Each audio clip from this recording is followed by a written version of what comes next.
And once again, thanks, Will, for being our camera. And we'll go ahead and get started then. So we begin. Hooray. Hooray. Hooray! Why are we hooraying? I don't understand. Oh, City. bollocks. Hello. We begin in New York City. Later that same evening, Long Island. The doors to the Howard Gilman Opera House open, and a crowd of New York's upper crust begins to pile excitedly inside. Socialites mingle in the lobby, some there to see the opera, and some there to be seen themselves. A fresh-faced young valet expertly weaves his way among the crowd, delivering drinks and taking coats, and offering refreshments as he goes. At the foot of the stairs, the show's leading lady stands, holding a reserved and dignified pose before an onslaught of photographers' cameras. And behind her looms a man with a scarred face, glowering at the assembled paparazzi, a twitching hand hovering at his side as they close in on his charge. Seeing this potentially explosive situation, the valet swiftly appears at her side to defuse it, addressing the crowd with equal parts warmth and firmness. Gentlemen, Miss Dugas will be available for comments and pictures after the show. I should also remind you that as the show will be starting in 20 minutes, the open bar in the lounge will be closing in 5. The crowd quickly stampedes away. There's an open bar in 1921? They serve orange juice. Shit, this is a very bold So, opera house. It may interest you to know, Prohibition was the worst enforced law in the history of laws. As the paparazzi disperse, the cornered starlet lets out a sigh of relief. The press in this country certainly is forward. The valet smiles at her. Anything to drink, miss? Some champagne, perhaps? The woman raises an eyebrow. You said yourself I'll be on stage in 20 minutes. To calm the nerves, I thought, and to mark the occasion. She said no, growls the man behind her. Move along. Oh, Stefan, there's no cause to be rude. She turns back to the valet. Water will do just fine. Have it brought to my dressing room, please. Of course. With a courteous bow, the valet turns to leave, but is stopped by a hand on his shoulder. You'll bring it to me. I'll see that Miss Dukas receives it. Yes, sir. The valet untangles himself and hurries away.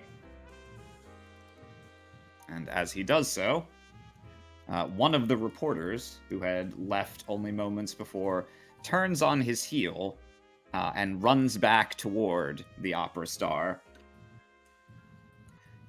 taking out his notebook and reaching into his coat for a pen as he approaches.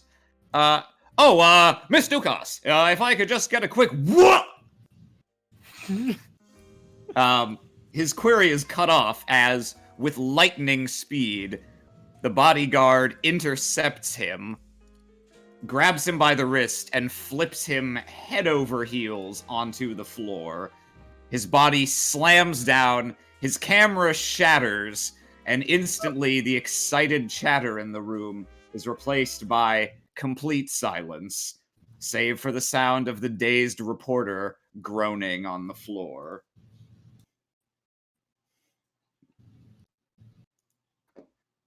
Stefan! The woman hisses as the crowd gawks at them.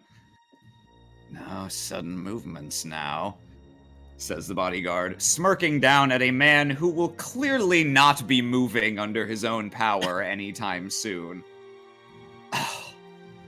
She hitches up her dress and hastily retreats up the stairs as people begin to edge their way around what is now a scene.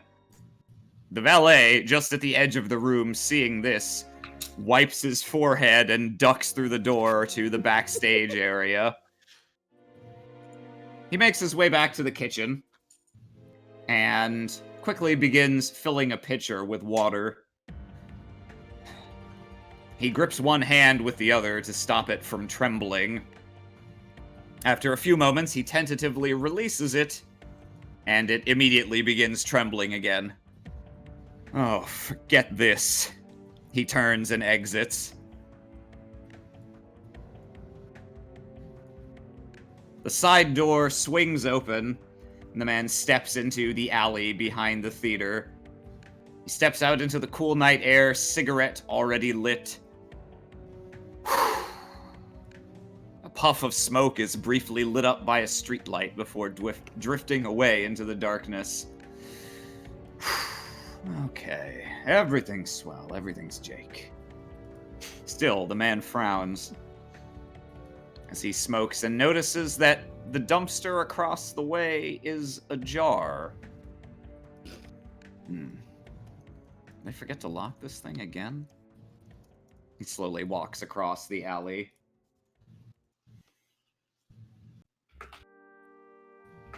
As he approaches, he sees the cloth caught beneath the lid. Cloth that looks almost like part of a valet's uniform. Though the man continues muttering self-reassurances, his pace across the alley quickens. He approaches the container, places both hands on the lid, and lifts. The cigarette falls from his mouth. Inside the bin is another valet, his smartly pressed uniform stained red by the blood running from his slashed throat. Charlie? No. No! The bin slams shut again as the man steps backwards. What? I've gotta... He turns around just as the butt of a rifle smashes into his head, sending him sprawling to the ground. Unconscious, lying merely feet from where his still burning cigarette lies on the ground. Sweet dreams.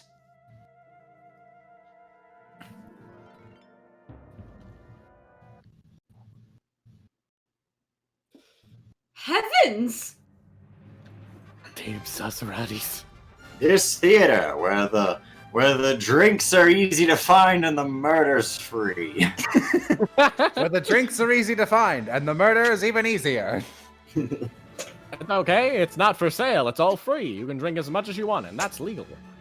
Miles away, a group of 4 heroes speeds towards New York City, hurtling along the highways at up to 40 miles per hour. Their objective? To find Professor Lisbeth Rogers, perhaps the only one who can shed light on the mysterious events surrounding the death of Professor Raymond Peake. But will they be there in time?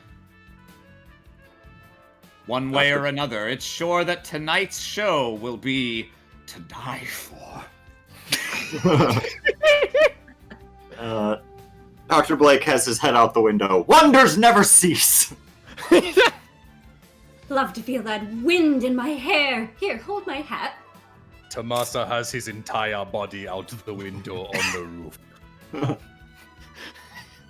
Before long, your motor car does indeed arrive in New York City. My gracious, look at how tall those buildings are! Are we going to be driving right into there? No, we do not drive into the buildings, Monica. Into the belly of the beast that is New York City. That's correct.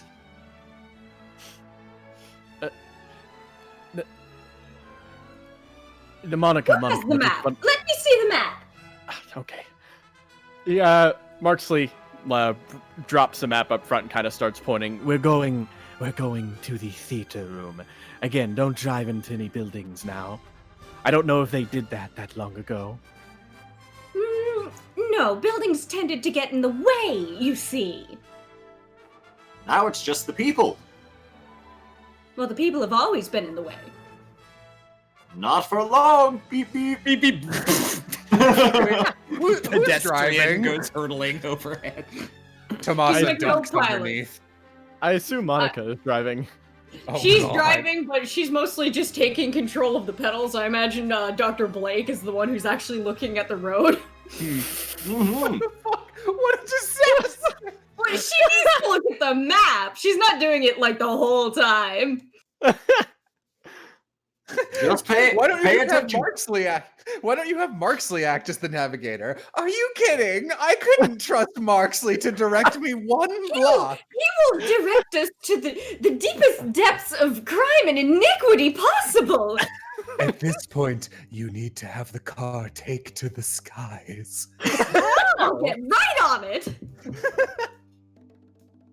Yes, and before long, you pull up outside the Howard Gilman Opera House, completed only about 15 years prior, and already one of the hotspots of high New York society here on Long Island.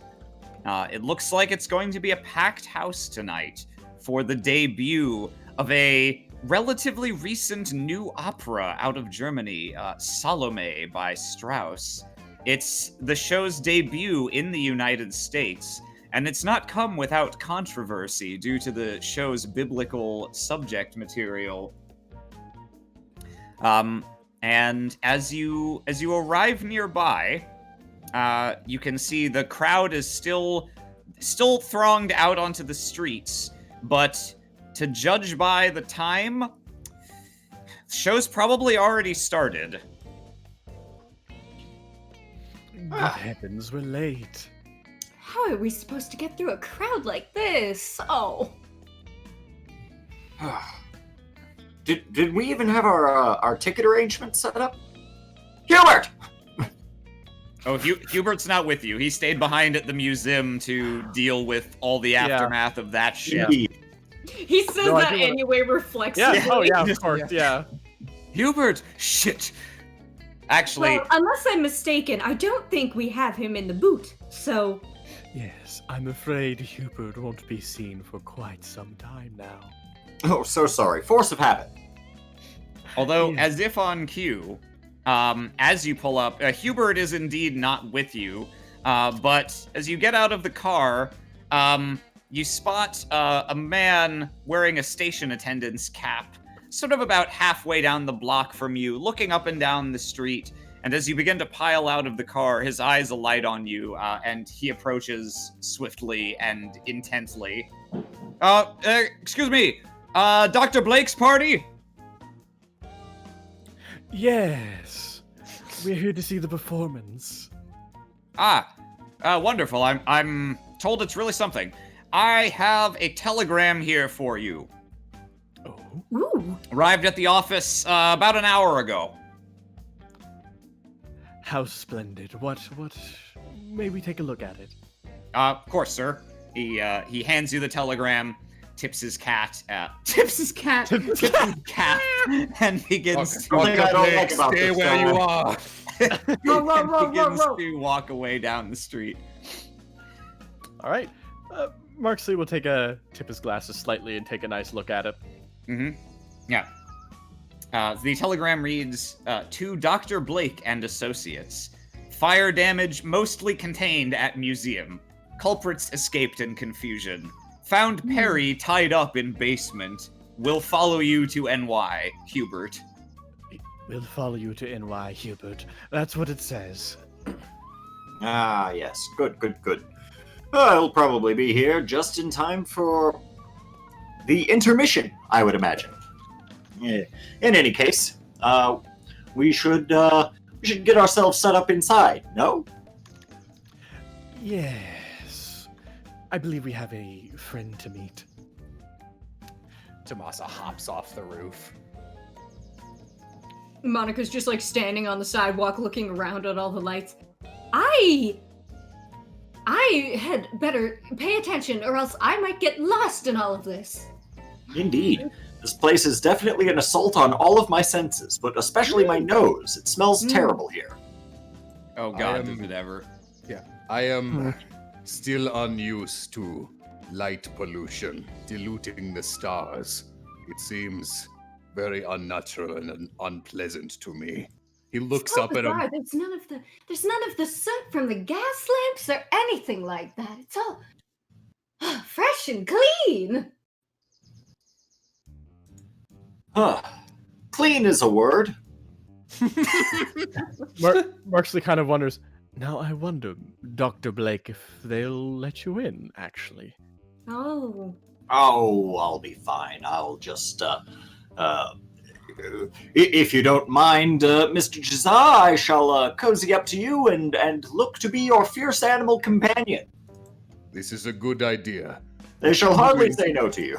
With two intimidating figures such as ourselves, it would take someone of great mental fortitude to block our passage.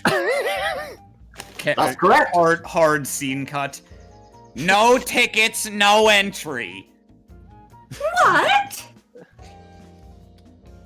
You got sap in those ears? Show's completely sold out.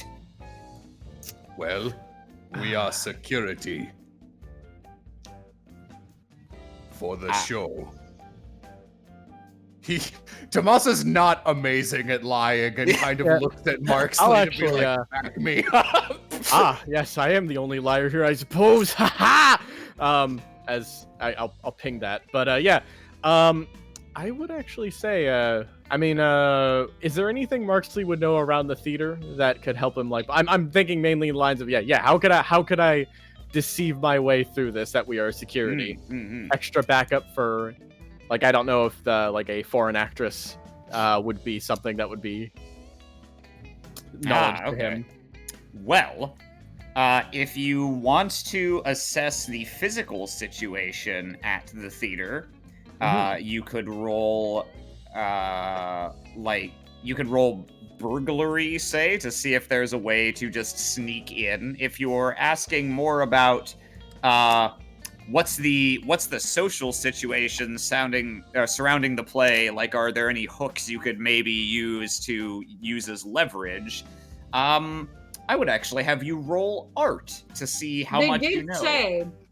They did say that it's supposed to be considered some sort of like risque production, as it has to do with the Bible. I'm Jesus. I believe it. I feel like in this case, Mark would be like, "Oh yes, we are security, but we're not supposed to be coming to the front then."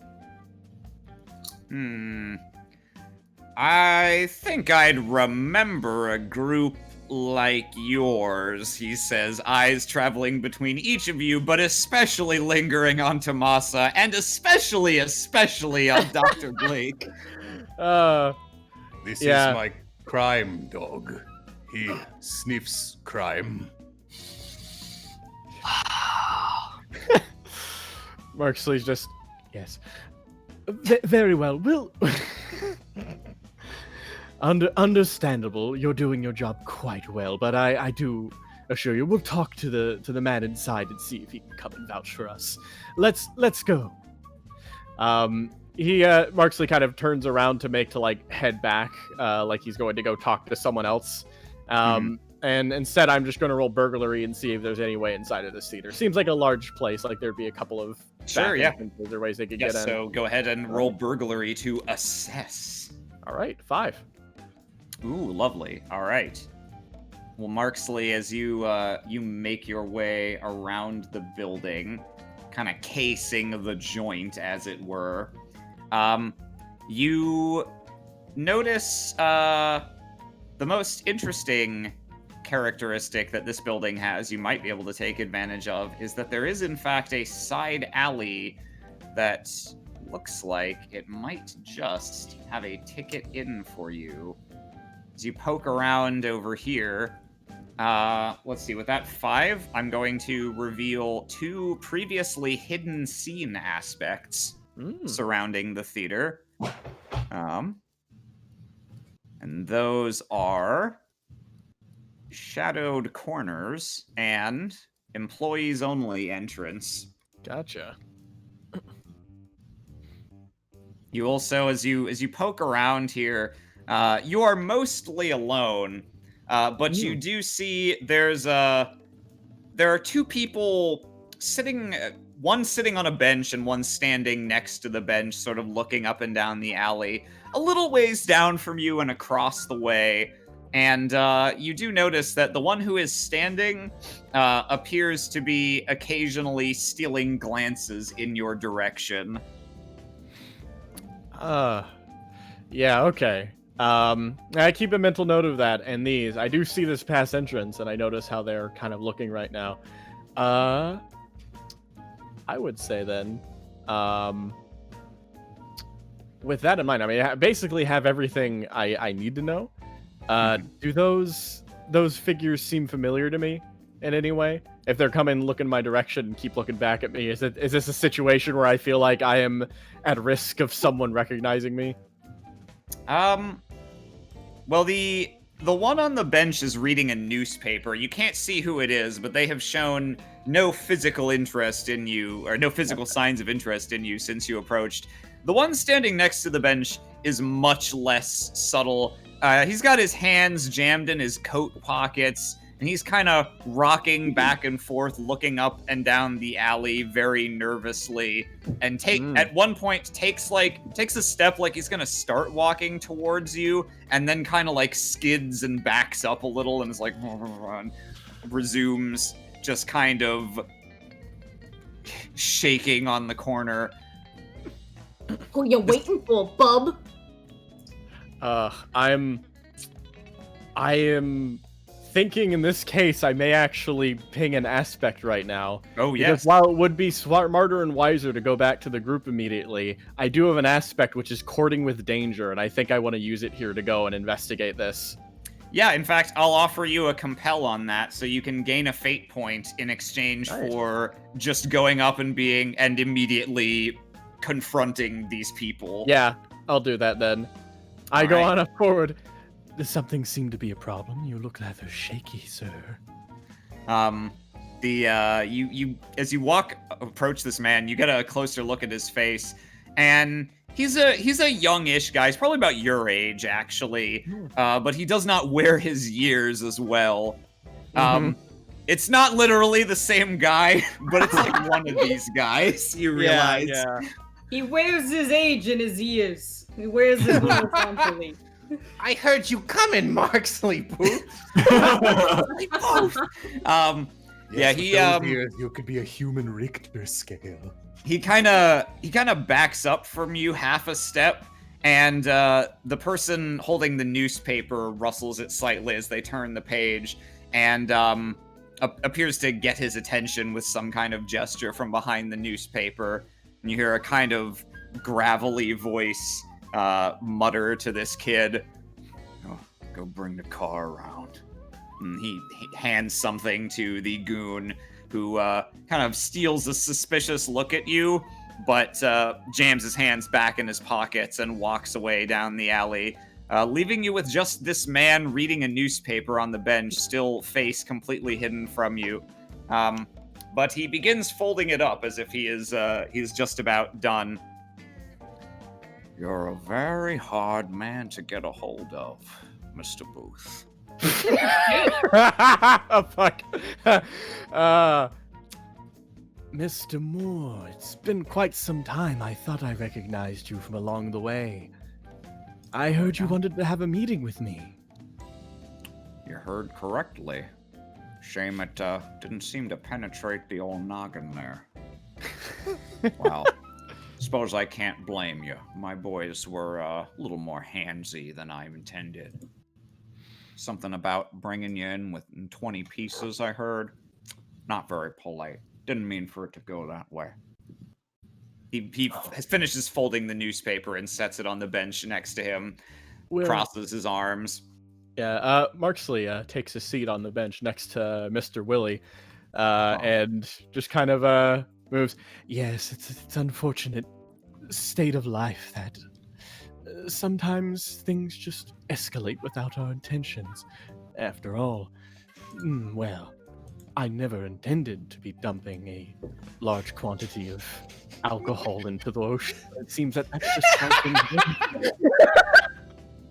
Sometimes, Can I tag in real things quick? just.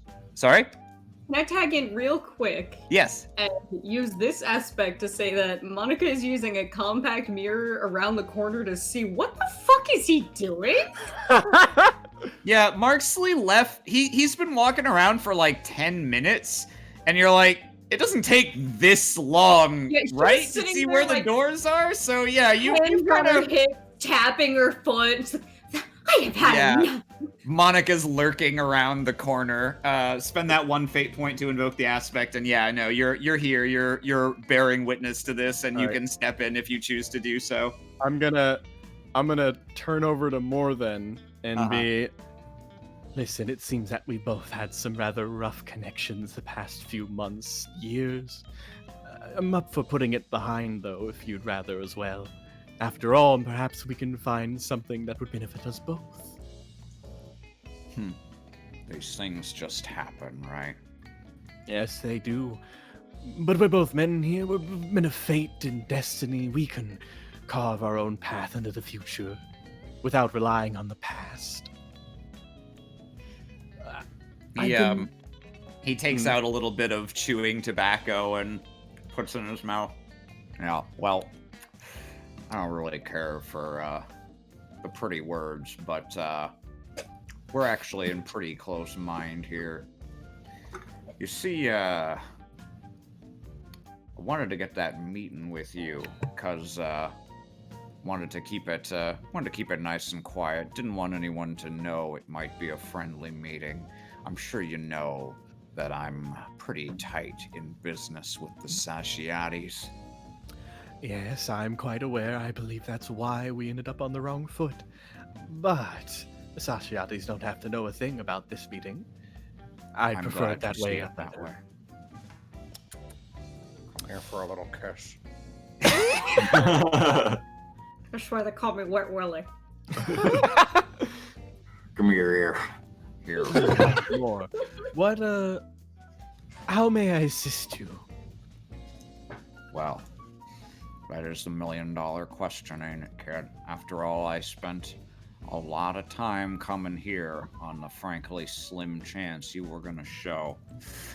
But I see you've been chasing down a trail real nice.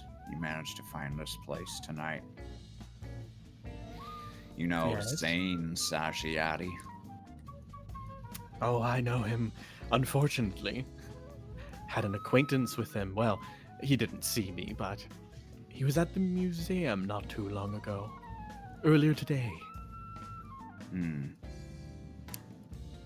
Bad luck for that dame then, huh? Oh, the package was interrupted, but I believe she's here now.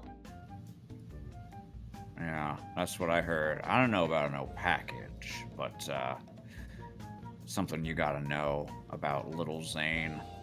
He's got just a little bit of a crush on the stately Professor Rogers.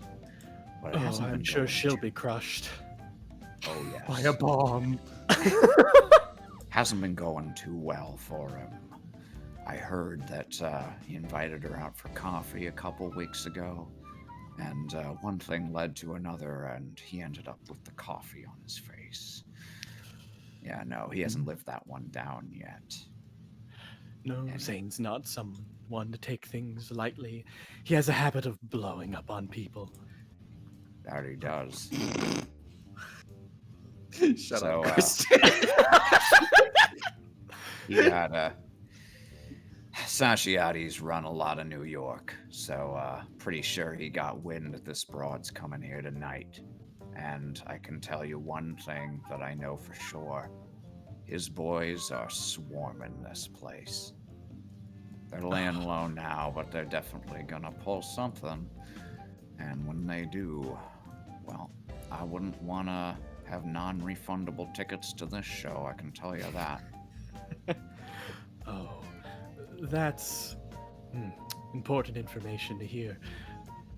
What we'll do is make our business quick then. After all, I prefer to spend as little time with the Sasaratis as I can. You and me both. You go ahead. Oh no, Booth just kind of like pulls out his glasses, kind of like defogs them a bit, just kind of like cleans them slightly, puts them on, and then presents a hand to Mr. Moore to shake with. Thank you for the wonderful tip. I am quite curious what you would prefer in return for that. After all, Marksley always pays his debts. Oh, this will be its own reward. I've been in business with the Sashiatis for a couple years now, and their terms keep getting worse and worse. I got the muscle in Atlantic City, but I don't got the reach. I got no alternative but to sell to them, and they know it, so they've been squeezing me pretty fierce. This morning, I figured, well, if I bring you in dead, I can hand you over to them and maybe buy myself a little breathing room. If I bring you in alive, we can have this nice, pleasant conversation, and I can send you after Zane, maybe cause him a little trouble. So much the better if you charge in there and get the both of you killed. That boat of mine ain't coming back, you know? Oh, I'm afraid I'm not that easy to kill. But, we'll make sure to make this arrangement work out in the favor for you, Mr. Moore. I do have one more question, if you would be so kind as to answer. Yeah. Do you know anything about the bodies that have been washing up on shore? Oh, yeah. Well, only a few of them are there 'cause of me, I can tell you that. But, yeah. Speako business is booming, and where their business is booming, so are the guns. There's a lot of money to be made, and only so many people who can collect it. But, I heard there was another one this morning that I don't know anything about. Apparently, someone snatched it up before the cops could get there. He looks at you like... How dreadful. The things people will do these days. He stands up and dusts off his jacket. Absolutely barbaric. Marksley stands up as well. It was a pleasure, Moore. I must be off to business now, but I assure you things will work out in your favor tonight. I appreciate that. Goes without saying, but don't tell anyone about this conversation. His car pulls around with the young punk driving it. Gotta get back to AC by the morning. See you later, Booth. Or better yet, not. Oh, I hope to hear of your good health. Perhaps not see it myself, though. Goodbye, Mr. Moore. He nods to you and gets in the car, which pulls away into the night. Monica retreats coolly. As you're coming around the corner, she goes, "Oh, goodness, you scared me!" He blinks a bit. Monica, were you peeking around? No, me never. Who is that? Oh, that was... Tell me. He came by to say hello. Oh, you cut out. Yeah, you cut out, yeah. so it was. Out. Oh, that was. Yeah. Oh, that was Mr. That was just that was a friend coming to check up on the affairs of the theater. Managed to stop by, give a chat for a little while. Well, I know you're lying because you don't have any friends. Oh, Monica, you're saying we aren't friends? Well, none that you've introduced me to. Why don't you introduce me to your friends? Oh, I'm just a rather shy boy, Monica, but don't worry, I'll show you my friends eventually. I found a You cut out again, buddy. Oh, my dear Monica, I'm just a shy boy, but I'll show you my friends one of these days. Regardless, I found a back door that should suit our needs quite well. You found all that sitting on a bench talking to some guy. All right. God. That's what friends are for. Sounds fake, but okay. I'll believe you. Fine wet work, Mr. Booth. Thank you. I believe the employee's entrance should be fine. If there's a problem, we may be able to talk our way through there. I should be able to perhaps walk on in with Monica, find our way through, and after we have a clear path, you two can come on and follow through. Indeed. Though, I would say in my wet work process, I did see some more of those Sasarati goons, so I would be careful. Ooh. We should rather be quick about this affair, I would say. Sounds good. It may surprise you to hear this, but I am very good at remaining unnoticed. That Yes. man almost did sit on you this morning. Yes. That's true, actually. So, are we off then? I suppose we're off. Do we have a meeting point should anything go awry? Back at the car, perhaps? Oh, where did I park my car? Beep, beep, beep, beep. Oh. I'm sure it's fine. It's a big city, but we'll figure it out. We'll cut the scene there because that's exactly the kind of line that a movie would cut on. Yeah. Where's my car? Let's see. We'll go with this question mark? Yeah. Yes. All right. So, Marksley and Monica, you guys slip in through the employees-only entrance.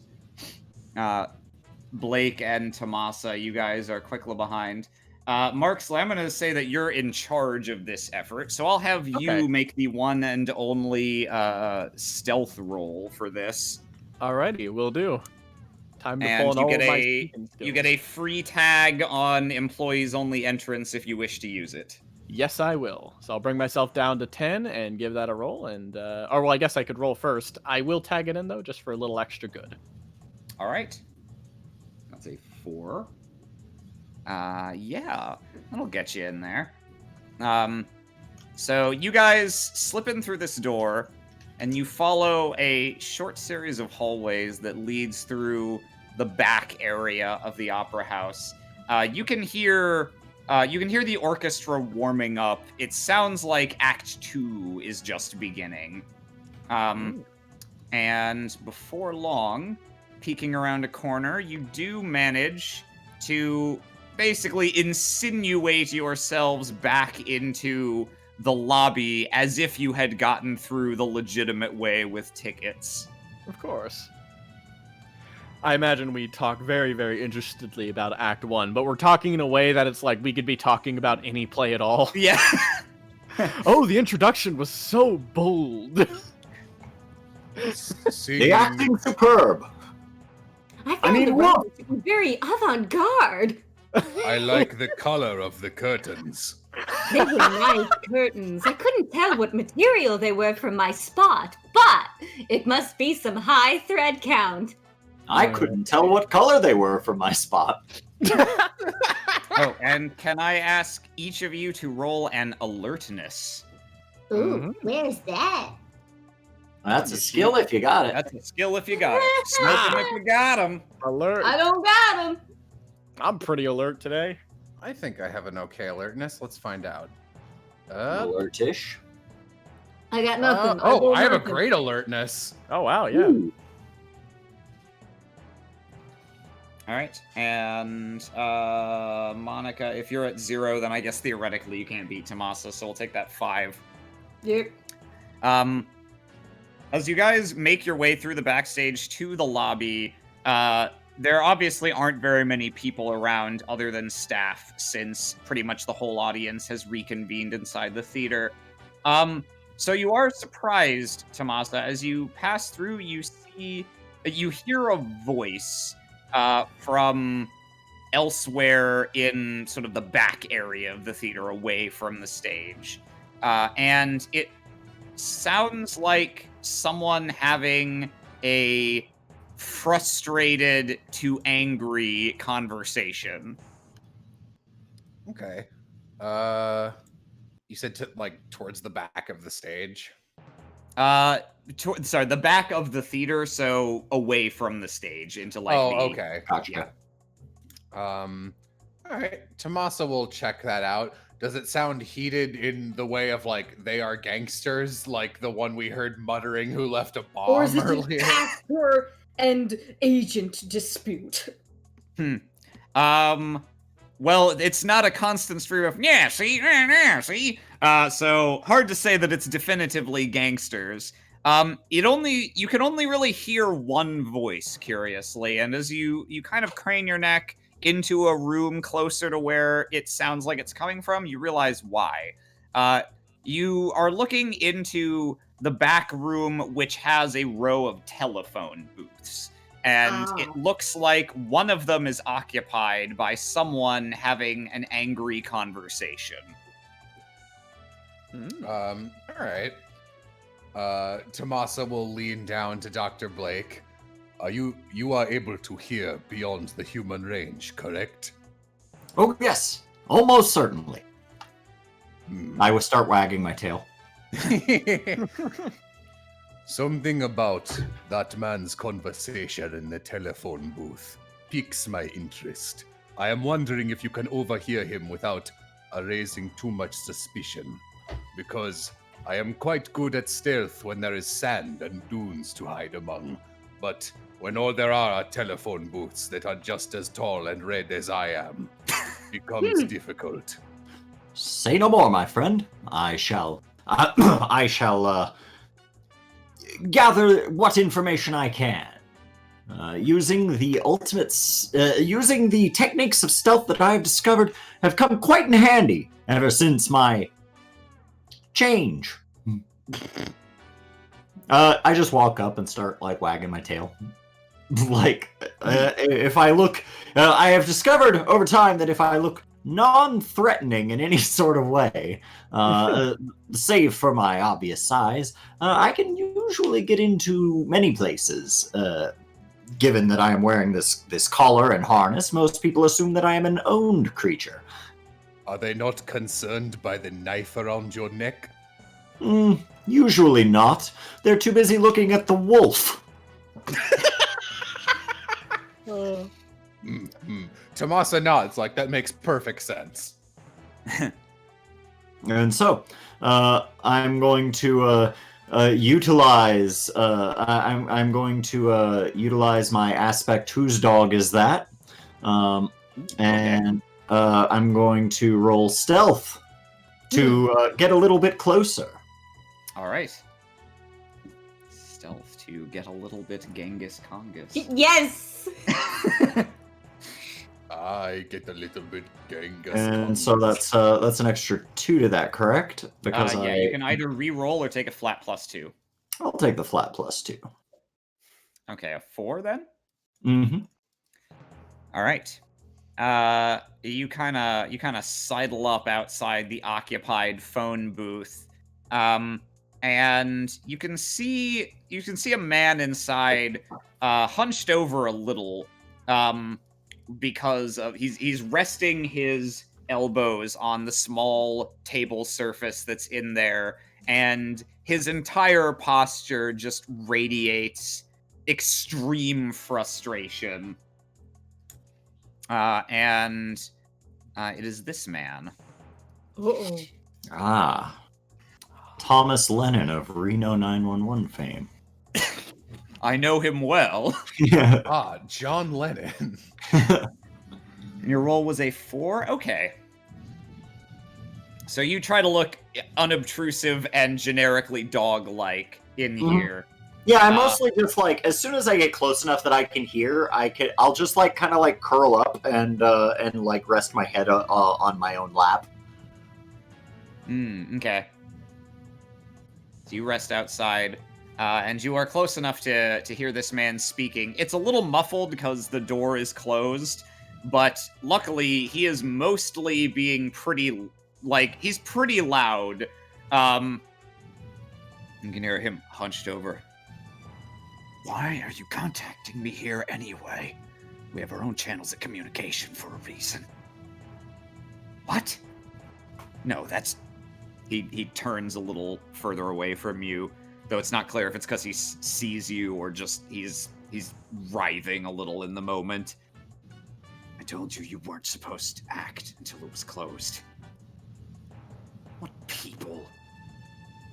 You see him, his eyes go wide, and he turns around suddenly, pressing a hand to the glass at the door that is the front of the booth. What do you mean there was a bomb? Christ. He looks up for a moment and does appear to notice you sitting there, and he stops speaking for a moment, lowers the receiver from his mouth and the earpiece from the side of his ear, kind of shoots you a suspicious glance, does resume speaking, but for whatever reason, you are clearly a dog and not a person, but even so, he appears to choose to start speaking more quietly. Do you want to do anything to try to hear more in spite of that? Yes, when he looks over and puts his hand against the glass, it makes a small noise. Insofar as it gains my attention, my ears perk up. I look over at him. I make eye contact with him, and I begin wagging my tail and making the dog smile. I will walk over because perhaps this man has pets or treats. So you walk right up to the door of the phone booth. Yes, and I just wag my tail. Lick the glass. He sneers down at you, and he was sitting with his legs crossed. He uncrosses them and kind of makes a little kicking motion towards the door. But when you don't leave after that, he just rolls his eyes and goes back to speaking. No. What? You did... The fire was supposed to cover your tracks after you grabbed the bracelet, you sap. He rubs the scar on his face. This other professor, then, did he show up? Do you have him? Okay, so you're telling me you rang me here just to tell me that you did everything wrong. Uh-huh. And who are these people? Where are they now? One of them's a dog! Yeah. You do that. He slams the phone back down.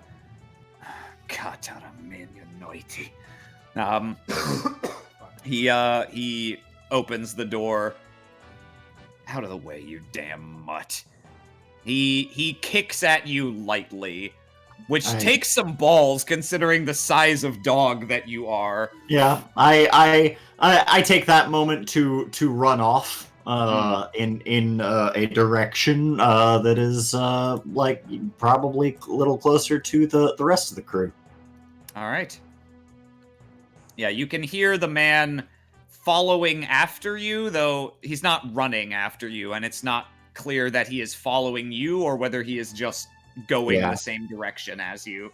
Yeah, but in any case, you do manage to separate yourself from him and return to the group. Well. It appears that gentleman over there, the one that has just walked out of that booth. You mean the very angry one? Yes, that's the very same. He appears to have had something to do with our museum debacle earlier. He was talking a lot about fires and how they had messed up all of his plans. Oh, don't do that. All of the plans. Run off again. Yes, all talking about how they had, some people had ruined some plans, and I don't think he's on to us specifically. It didn't seem that his compatriot was the most competent of fellows, which would explain his mood. Though I get the feeling he's probably a bit of a sour chap during his normal times. He doesn't even like dogs. What an awful man! What an awful man indeed. You can see the awful man as he comes out of the same area you came from, heads into the theater. We should probably go and take a look at where he's sitting down. Yes. Does any of us happen to know what this lady looks like, the one we're looking for? I believe I've seen her face in a science article at one point. She is... If any of you can roll contacting, or if any of you have an aspect you can tag to justify why you would have met her or know her face, then I can show you what she looks like. Would she have had any photos of herself in her little office, like, you know, accepting an award and shaking someone's hand? You can fate point that if you want that, yeah.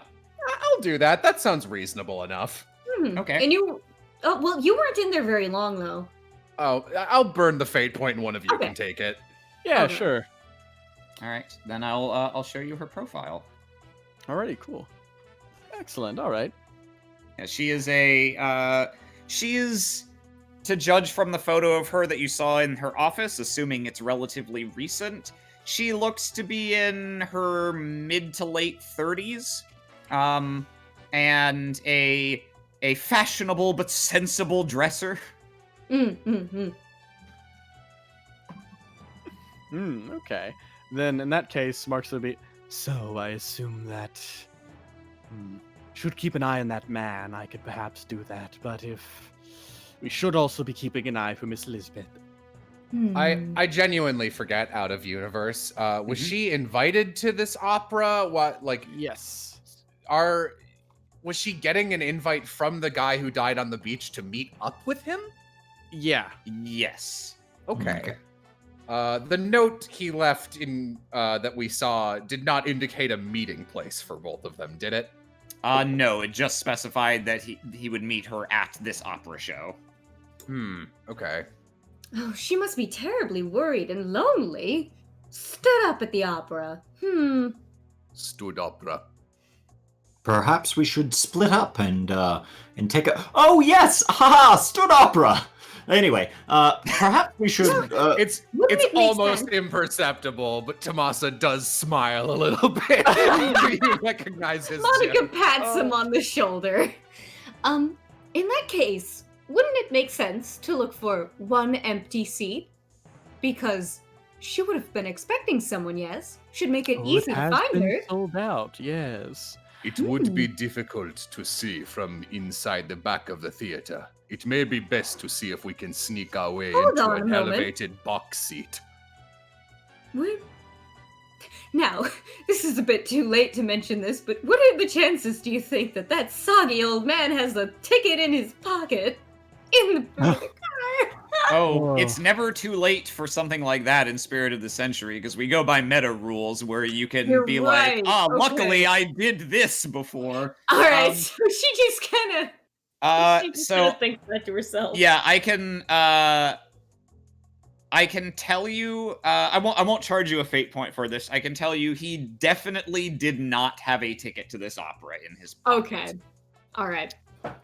If he definitely did not, that might mean someone took it. Or that might mean that the letter wasn't even from him, and it was somebody pretending to be him. That's clever. Yes. I'm going to skulk into the back of the theater and just kind of keep an eye out from there while the other group, like, if you want to go with the box room up in the other floor, but I'm I going just to. picture Marksley like spy crab TF2 walking into the room. Crouching on the outside. Yeah, exactly that. You say you're gonna skulk in there. I think it's just sort of assumed that unless you specify otherwise, Marksley skulks wherever he goes. Yeah. I picture he's like perpetually walking normally, but like either a little too upright or a little stooped forward, but always like wringing his own hands. Like Yeah. he's about to sleep. Or as you said yesterday, I picture he's squeezing bread while he says this. He has a very slimy default walk animation. Yeah. You skulk into the back of the theater here, and standing at the very back, you come in as the curtain is lifting up, and some of the players are on stage, including the leading lady, who's the only one who gets an icon. They're there. And it looks like the show has pretty much just begun again, and the first song is playing in. Orchestra's up front. Boy, it really is a packed house. The acoustics in here are incredible.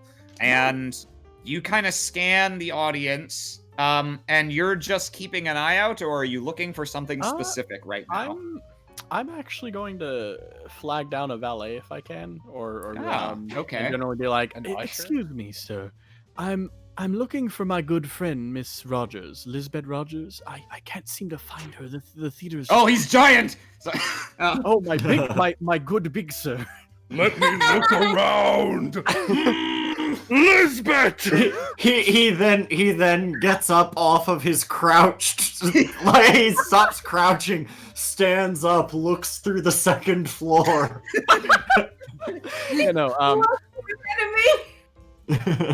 I'm going to utilize the staff for my my search for, it's sensible. I don't know where my good friend is, but we were supposed to meet up, and I came late. Okay. And I might even say if anyone's left a ticket or like a just to see if anyone's left for the guy's name. I'm gonna go by his name. Sure. Okay. Then, and I'm sorry, you're asking after Professor Rogers or I'm asking Mr. after Peach? I'm asking after Professor Rogers. Okay. Go ahead and roll rapport. Alrighty, will do. Do I have a rapport? No. Can I use deception since I'm lying? I'm taking on the identity of Peak and basically changing myself to that. Okay. I'm gonna say I have rapport at 2. I could up with deception to go at a 3, maybe. Yeah, we'll go with that. All right, I have a 3 skill. I'm gonna roll 3 skill and see. Okay. And I will roll the valet's rapport to defend. All right. Well. Well. It's like, this isn't the guy who saw his friend's corpse and then got knocked out, but he's just as stressed as that guy with opening night jitters. And so he barely pays you a second thought. Like, he is just the most obsequious, easy to please ever. And so he just takes what you said at face value. I'm terribly sorry. Let me peruse my recollection real quick. All the tickets that I processed. Rogers. Sir, I believe she's seated somewhere in the front. I remember that name. I can go and consult our books and find her exact seat for you if you would like. Yes, please. Very well. I'll be back momentarily. Of course. He hurries out into the lobby. Marksley kind of steps back to the entrance again. He reports very, very swiftly to them about like where she might be, and then steps back just in case like they go in the books and something happens, and he's just like spreading the information there. But he's gonna be here when the guy comes back. Okay. So if they want to get a better look on the second floor or do something like that, Yep. they absolutely can. Yeah, can I be up in the second floor with some little opera glasses, looking around at anybody in particular who seems to be looking in the front row kind of section that he mentioned? Certainly. Are you all, the other three of you, going up to the balcony? I think in my case, I will probably follow Tomasa's lead, as Tomasa seems the type to own a wolf. And what is your lead, Tomasa? Jello is dead, so we'll go with Civ for now. Okay. Would I be able to use my investigation as my sort of keeping an eye out for people, looking around at anybody who seems to be looking around themselves? Yes, that is exactly a thing you would use investigation for. Let's go. Ooh. All right. Nice. Well, Monica, you scan the theater with the if you want to jack that up even higher, you can fate point and tag those opera glasses. Otherwise, you can just go with the 6. I'll tag the opera glasses. All right. So yeah, you fate point, you have opera glasses, and yeah, I'll let you get a bonus on this roll with them. So with your 8, you expertly scan the theater. Some things about the opera have changed since the days of your youth, but some things never change. And so you know exactly what to expect from both the performers, the staff, and the audience as you scan around, so you can focus in very easily on any discrepancies. So, some things of interest. You spot this man kind of lurking near... not on stage. He's kind of off the side, but he is. He's got his arms at his side. He looks pretty twitchy. He is scanning the audience back and forth over and over. And you also spot. You can see ushers going back and forth, and tending to anyone who needs anything in the audience. But you see that they don't all appear to be acting uniformly. It's from a production of this caliber, you would expect them to be a well-oiled machine. And in practice, some of them look like they know what they're doing, and some of them don't. Some of them look like they're kind of just going through the motions of, I'm an usher. And you know what? With that 8, I'm also just gonna give you spot Rogers. Nice. The seat next to her is not empty. She is just in the audience. Well, isn't and that strange? Gonna just put out a feeler. Jello, are you here? You may be muted, Jello. I see a green circle occasionally. No, okay. I think he is not muted. Oh. No. Okay, no. I guess he's AFK. And so, Dr. Blake, do you want to do anything during this? Yes, I think Dr. Blake is going to probably, along with Tomasa, be scouring some of the higher up areas as Monica uses the higher up area to scout out the lower area. I think Tomasa and I will keep an eye on any goings-ons up in this upper floor. Okay. Then did you miss any? Oh, a little bit. Not action, but information. There are some icons on the map that you can see now after Monica made an 8 investigation roll to opera glasses at the floor. Yeah. It sounds like some of the ushers aren't actually that, and they're probably the Saziati goons. Okay. And Tomasa and Blake, if you want to roll me investigation, you wanted to check out the balcony. we're checking out the... Yeah, we want to check out the balcony more to see if there's anybody shady looking up here than if, there's somebody that we're specifically looking for. Okay. Yeah, go ahead and roll investigation. And let me see if I've got any sort of not really. Actually, maybe hunter's instinct. Yeah, because you're looking for potential enemies up here, right? I'm assuming. Correct. Then yeah, I'll let you tag that if you want to add. You bet. Add 2. Okay. So that will be a 2, and then Tomasa, you can also roll. All right. Do. I feel like my investigation might be bad. It's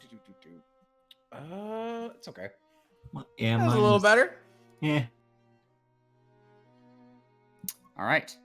Yeah, you look around, and let me roll something secretly.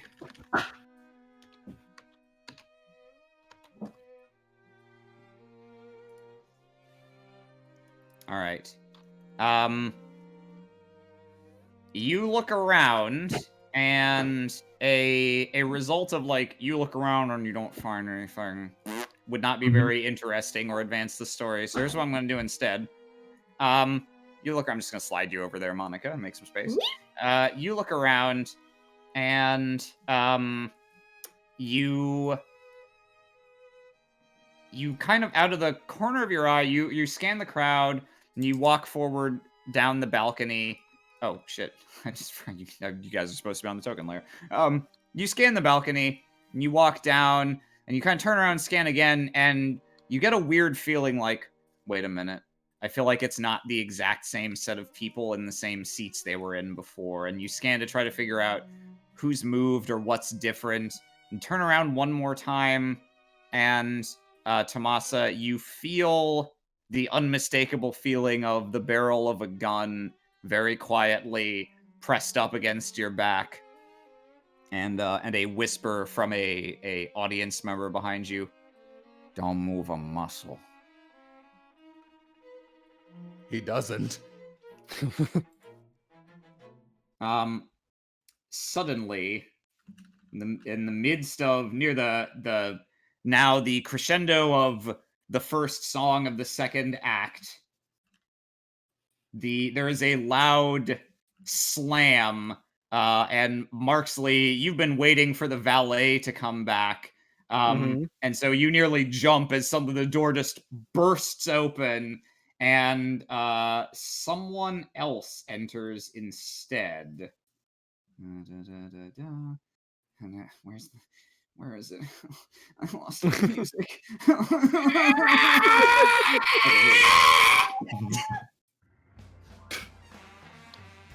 Oh no! A man strides in, coat flapping in the non-breeze, and flanked by several additional goons on either side. You immediately know where this is going, Marksley. This man enters. Luckily, he is focused on what he's doing. He doesn't immediately notice you lurking at the back here. But as they file into the room, he raises up a Tommy gun and fires diagonally up into the ceiling, bringing the orchestra to a sudden, shocking stop. And he yells, "All right, freeze all of yous!" They do. And his boys begin to pile in behind him. Looks like you got quite a show here tonight. That's wonderful. That's wonderful. I'm looking for my girlfriend. I heard she was here, perhaps taken in a show with another man. Where are you, Lizzie? Where are you? Oh, should I? Can I? Zane, it's me. Can I? Wearing a full disguise. Can I invoke some aspects here? What would you like to do? Dead Son of the Ade family and Courting with Danger. Uh-huh. And I'll be right back, don't you worry, at the same time, because I would like to, from behind Zane, still kind of standing near the door, Okay. basically be like, oh, Zane, are you looking for my girlfriend? I'm afraid she's taken, Zane. Okay. Two things happen at the same time. So, in response to Zane's shouting, Professor Rogers does stand up and turn to face the back of the audience, and looking quite pissed off, she doffs her hat, looks to the back, and shouts back, "Is this supposed to impress me, you enormous jackass?" And as he's getting ready to respond, you're like, "Ooh, he's my girlfriend." Can we hear that from the top? Oh, absolutely. Yeah, So the immediate result of this, so Marksley, you are provoking him. yes, in an attempt to get him out of this room. Okay. Go ahead and roll deceit. Mm-hmm. All right, let's do that. 3. And you I get to can now- add, so you were tagging Dead Son of the Ade family, and Courting with Danger. and Courting with Danger. Okay. With the intent to run away immediately after doing this, but that's probably a different role. So yeah. Okay.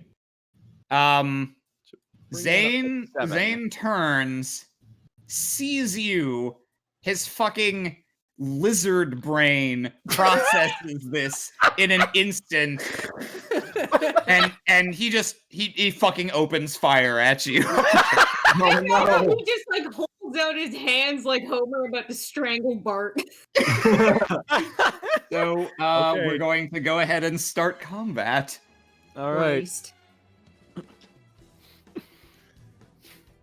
Oh boy. Clear these. Okay. You get a turn. You get a turn. You get a turn. You get a What Everybody look determines under your your turn order chairs. alertness? yes. Yeah. Roll. How do we roll these again? How is this roll? It's just your alertness score. There actually is no roll. It's Okay, fixed. well mine's 0. Oh, alertness score. Okay, yeah, it's 2. Let's see. Let me check Zane's. Okay, his is also 2. I see. And functionally, we're gonna treat this as, and we'll throw these guys on the turn order also, because why not? They might do stuff. Yeah. Something about the soundtrack sounds a little bit like the oh man, something's about to go down music from Pokemon the first movie's English soundtrack. All right.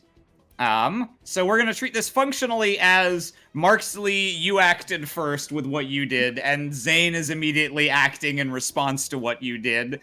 The effect of Alrighty. your, we're gonna call what you did a maneuver, is Zane is not going to threaten anyone else. Yeah. Until the situation changes, he is quite literally gunning for you. Yeah. Fair enough. So I'm going to open with his roll. So he's gonna roll guns, Mhm. as he unloads his Tommy gun at you. Alrighty. Okay. He rolls a Let's 3, see. and I am going to have him. So you can go ahead and roll your defense. Yeah, let's see. Oof, athletics wow. good. All right. Yeah. I'm not gonna bother tagging anything because it would be hard to beat that. So you luckily you cut him in exactly the right place. So although his response is immediate and violent, it is not precise, and it's easy for you to dash out of the way as bullet holes form rapidly in the colonnade behind you with plaster goes flying into the air in a dust Yep. cloud, but you are unharmed. Yeah. Bully's bad at piercing a heart, aren't you, Zane? Get his ass! Ooh. It's a good day to die, you mustachioed piece of shit. And Tomasa, the first real turn is yours. I'm going to also go ahead and reveal a scene aspect here because it is not hidden. The scene has the aspect operatic acoustics. Okay. What is my spatial relationship to Monica and Blake? I am near you. You are all generically in this area for combat purposes. You can assume you are fairly close, and you're all in the Oh, I'm sorry. I need to reveal the combat zones as well. Yeah. Yay. And eat the turn order. Oh, sorry. Boop. Oh. Chomp. So this is the balcony. I want all of this. Oh, geez. Okay. All of this. Yeah, that dun dun dun dun dun dun dun dun is exactly a riff from Pokemon. And there we go. I thought it was like a Dragon Quest boss theme for a second. Standing in the way here. This valet doesn't matter. I'm gonna kill him off. No, not the giant. I'm so nervous. Yeah. So to go from the balcony to the back audience is 2. To go up to the balcony is 3. It's 1 point to move between the audience sections, and then 2 points to move to or from the stage. There are your 4 combat zones. Okay. I don't have a lot of options, unfortunately, with this man's gun to my back. Oh boy. How close am I to the am I just like against the railing right now with a gun to my back, or am I like in the mid seats? You can be wherever you want to be, baby.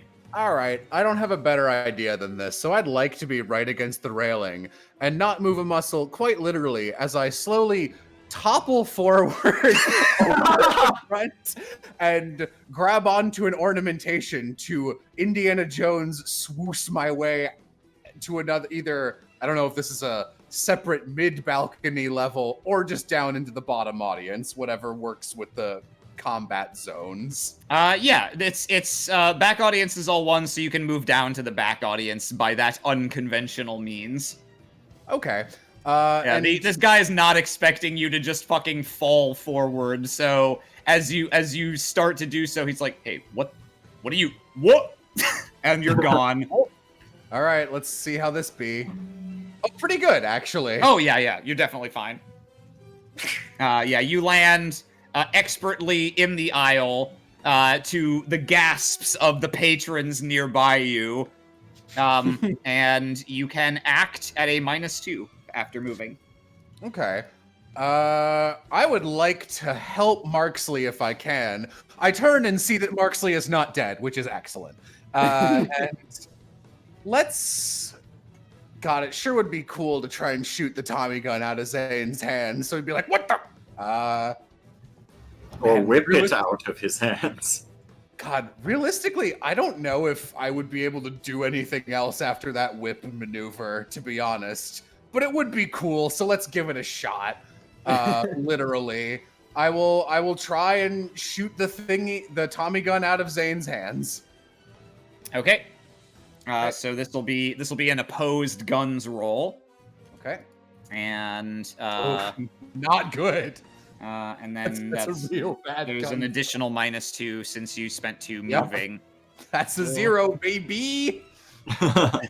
Here's his defense. Did I win? All right. So he is going to defend successfully, and geez, it only takes 3 to generate spin. I'm gonna say for that 6 defense, assuming you don't want to tag stuff to bump that up. The result of realistically, I don't know if I have anything to tag.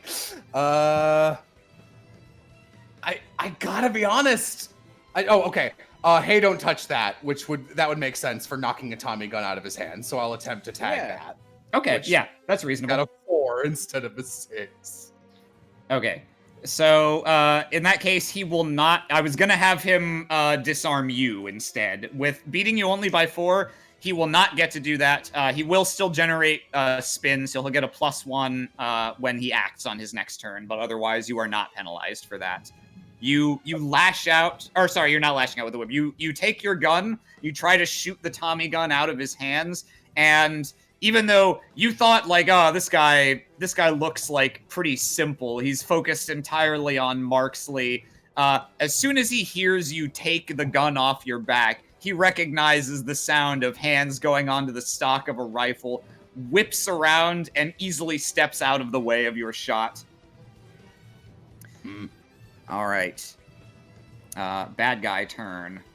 So I'm gonna formalize these groups of guys. So Zane is down here with 3 goons. And additionally, as there was one guy with a gun to Tomasa's back, but he has a couple friends up here. So there are 3 goons up here as well. Now, I'll explain a mechanic that becomes relevant now that we're getting large groups of minions, which is when minions stack in sufficient numbers, they start to get bonuses to their rolls. Huh. So Makes sense. I think these goons, based on what's going on, instead of these guys attaching to Zane and them all acting as one unit, these 3 goons are going to rush down Tomasa while Zane has a Wild West standoff with Marksley. So, Zane pulls a magazine from his side, reloads the gun, and he is not going for subtlety. He is just trying to move as much lead through the air toward your person per second as he can.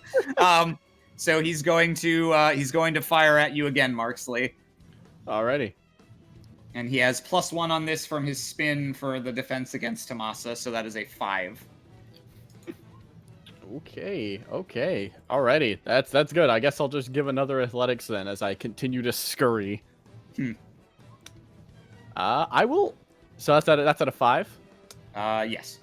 I will pin my low to the ground because that's all I'm doing right now, hugging the dirt, avoiding Okay. bullets over my head. Have you been spending the fate points off of yourself? Because I think you tagged 3 aspects last time. I spent 1 to get me down to 10, but let me bring that down to 6 now. Okay. Oh no, Okay, so 7 you're... because I did not use the I'll be right back one. Okay. Yeah, 7. So yeah, you're gonna tag your low to the ground and drop to the ground. That'll bring your defense to a 5. Zane is going to tag one of his own aspects. Hot-headed. He is so fucking mad and wants you so fucking dead. He's going to tag that for a +2 on his murder attempt. Bringing his total to a 7. Yes, which will go and hit me. All right, so that'll be a 2-point hit to you, Marksley. Alrighty. You do drop low, but one of the bullets just barely nicks your suit jacket. A cut that deals no physical damage to you whatsoever, but this was custom tailored. You know that's going to cost at least $10 to fix. A lot more money than it sounds like for 1920. No, absolutely. That's despicable. Meanwhile, these goons pull out their own guns. Get him! Take him down! And they rush down the aisle toward you, Tomasa, and begin firing. So here is their guns roll, which will be at a higher value due to their quantity. So go ahead and add, it's a group of 3, so add +1 to this. 2. Okay. What am I defending with? Whatever you want, but athletics would be work by default. Okay. I'll just do athletics. I don't think Tomasa's got the... God damn it. Can I tag anything? Nah, I jumped off of like a roof. I'll take some damage. Okay, you take a 2-point hit. And finally, these goons up here, I don't think they know who or what Dr. Blake is. So instead, they're gonna rush up and they're gonna try to apply the standard female grab area to you, Monica. Of I've got a hand on your upper arm. Now you can't do anything. Heavens, no! So this is their might roll.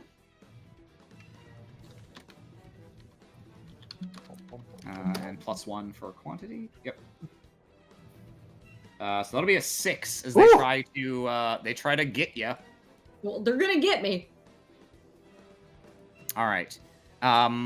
So that's not going to be a. Do you want to roll anything to defend yourself?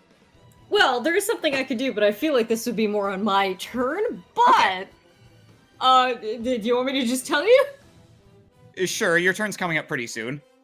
Okay. Well, I only need one hand to do what I want to do, and since he has grabbed me in the grabbing a woman by the arm to incapacitate her entirely. No, I am going to do a modern tactic and stab him with my hat pin. Okay. I'll say that will be on your turn, but Okay. what we'll say is this is basically a block preventing you from doing almost anything else, but you have a tactic ready to counter it on your turn. Yeah, so she kind of faints like, "Oh, let me go! You What got are you me. doing? You brute!" All right. The guy with the scar sees this scene having unfolded, and he lets out a whistle and then draws his own gun and returns. Did I get skipped? Yeah. No, there's just oh yeah, what the hell? I guess I must not have sorted this correctly. My bad. No, yeah, I'm sorry. Yeah, you are Okay. next, bad guy. Dr. Blake, having seen all of those goons over there going for Monica, I could do one of two things. Both are, I think, good, and one is definitely funnier than the other. Well, that again does give us mechanical advantage. So yeah, do that. Yes, I think I shall. All right, so Dr. Carl is going to walk up. Going to walk up to one of the goons, preferably the one closest to the ledge, and say, "They put something in your drink." Hoping to scare him off the ledge. Okay. Roll me an intimidate. Excellent. And God, that's funny. maybe tag nothing's impossible. Oh my god. I think that's a little bit of a stretch. There's not a clear enough connection for that. Fair. All right, intimidation. All right. So he's gonna defend with resolve, I guess. Yeah, +3.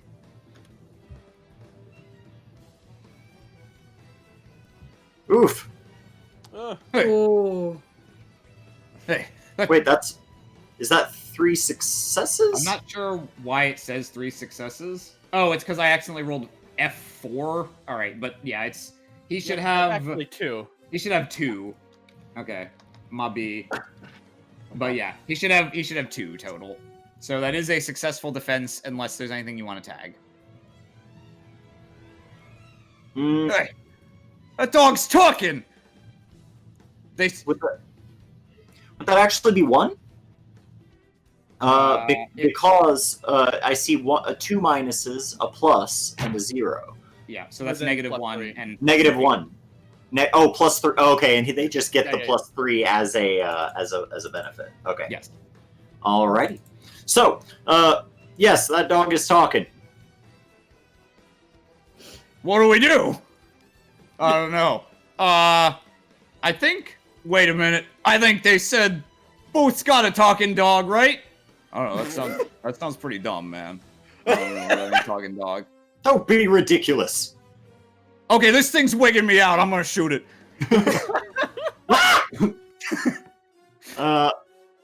Yeah, that's my turn. All right. Marksley. All right. I want to take advantage of the operatic acoustics in the room. Ooh. Well, to basically try to deceive Zane into thinking I'm staying where I am, hiding behind where I am, but I'm just casting my voice out while I try to slowly retreat further. Okay. And so your goal is to get out of the room? My goal is to kind of just keep him firing and wasting his ammunition on just a direction where I'm not am. I imagine right now I'm crouched behind. Okay, so you're trying to trick him into thinking you went a different way. Yes. Okay. So I'd want to use deceit with that as my excuse. I'll see if I need to, I guess. We'll see what happens when I roll. I don't know what he would do. I'll wait to like ping something until I see what. So what he's happens gonna with him. roll. I think the standard defense against deceit is rapport, which he does not have. So he's going to roll a 0. Is it not resolve? No, it's normally rapport against deceit. Interesting. He buys it. So we're gonna call that a maneuver. On his next turn, if he goes after you, he is gonna initially go the wrong way. So you'll get a free tag on that aspect to improve your defense. Alrighty. And yeah, that's what I got. All right, Monica.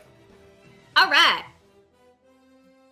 I'm gonna stab this guy, not lethally, just like, in the leg or something. Just wherever I can I'll get stab him with the blunt side of the pin. The blunt side of it, yeah. Just presses the side of the pin into his arm. Take that. My pressure point. Okay, yeah, so she's gonna like, I'm gonna tag one of my aspects for this actually. So she's gonna use the start of it to like feign like, oh heavens, and pretend like she doesn't know what's going on. And then she's just gonna. So he'll never see face it doll coming. face. All right. Go ahead and roll weapons. Face, doll face. I love it so That's much. a really good one. Man, we are rolling not good. No. There's defense. So your roll is a 3 with that. So you still beat him. Whew! You beat him by 2. And 2 ticks of stress is how much each of these guys have. So the specific guy who grabbed you and was caught up in talking dog related conversation, you just suddenly jab him in the side of his leg with your hat pin. He cries out and whirls around, but does it a little too fast and and ends up dangling from this balcony out of the fight for the reasonable time being. So these guys get stacked down to 2. How'd she do that? I thought he grabbed her!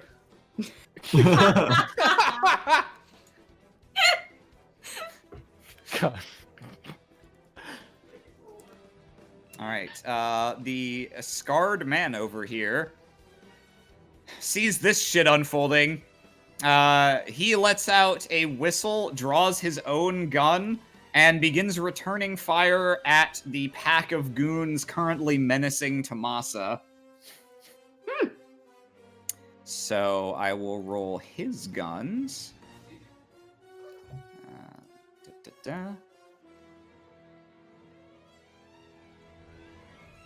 Okay, that'll be a 3. Let's see. Does he have anything he can tag? No, alright, he's just gonna have to live with that. He doesn't have a good thing, and well, they didn't know he was there though. All right, they didn't. He was lurking in the shadows himself. So I'm gonna say for his first attack, I'll let him tag his underhanded aspect to bump that up to a 5, which will allow him to shoot down one of these goons. Oh, actually, no, sorry, I need to roll their defense. If it's average, he will get to shoot down one of them. Yep, it's average. So, yeah, he takes down one of them and inflicts 1 stress to the next one. Tomasa, one of the guys who was running at you with a gun, suddenly gets shot himself and tumbles forward onto the red carpet. Serves Tomasa, that idiot right very- for running at someone with a gun. Tomasa, Short aim. Let's get closer. I want to hit him with my gun. My gun. Tomasa quickly glances over his shoulder to look at Stefan. He's like, who the fuck is shooting at my guys? To ascertain, like, am I being shot at? Was that a miss? Okay, good. The opera singer... The orchestra has almost entirely stopped playing, as you would expect. Girl, get out of here. As to standing around on stage, like, what the fuck do we do? She kind of looks around, and she goes back into singing. She's gonna give it a college try. Her singing has become What's going on? her singing has become screaming, and it is beautiful. Let's roll. See how good her mid-fight song is. Pretty good. Arim Payne sure can't. Just gets better and better.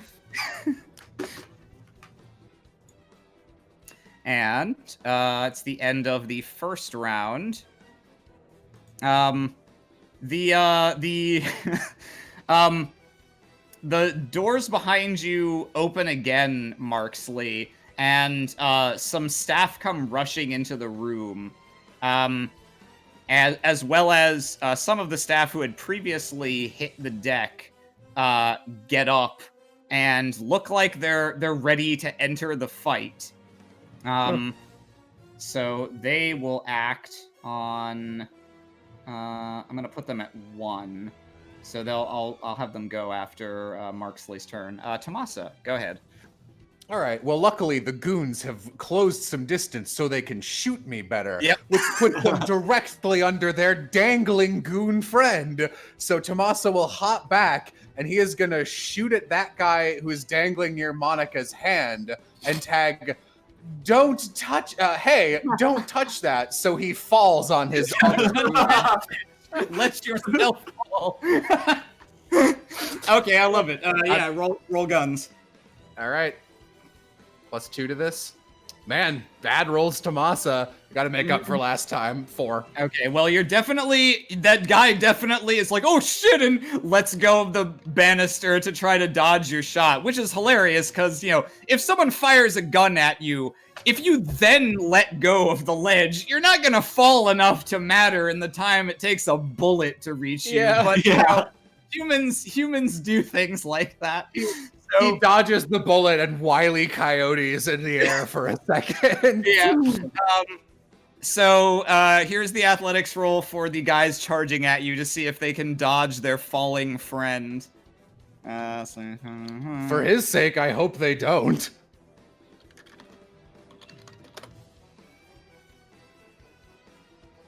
Okay, great. No. And they actually had. They had one box already of marked, that's yeah. already ticked off, which means your attack with your 3 swing will finish off that guy and then do a 2-point hit to the last one. So you actually take out both these guys. They charge at you, and the goon who is dangling from the balcony falls laterally and just lands directly on top of both of them, sending sprawling into an ungainly goon pile on the floor. Ungainly So cool. Goon Pile, by the way, was my band in college. Yeah. All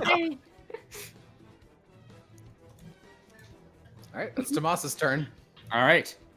Let's stick around to help Marksley. Yep.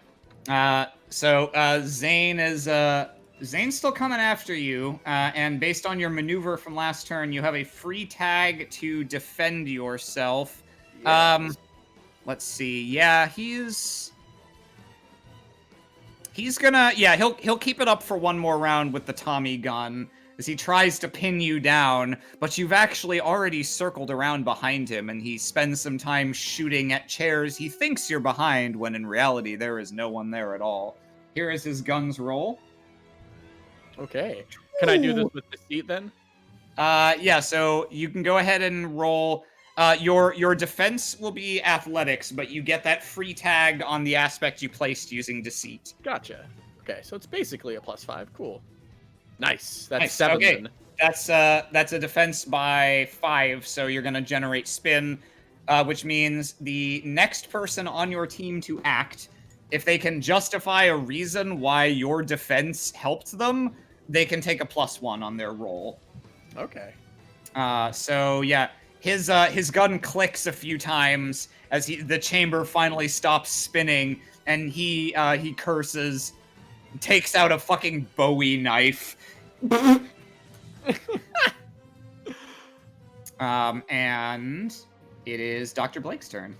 All right, so Dr. Blake is done futzing around. These people clearly will not respond to civilized speaking, and so now it is time to push them with all of my might off of the ledge. All right.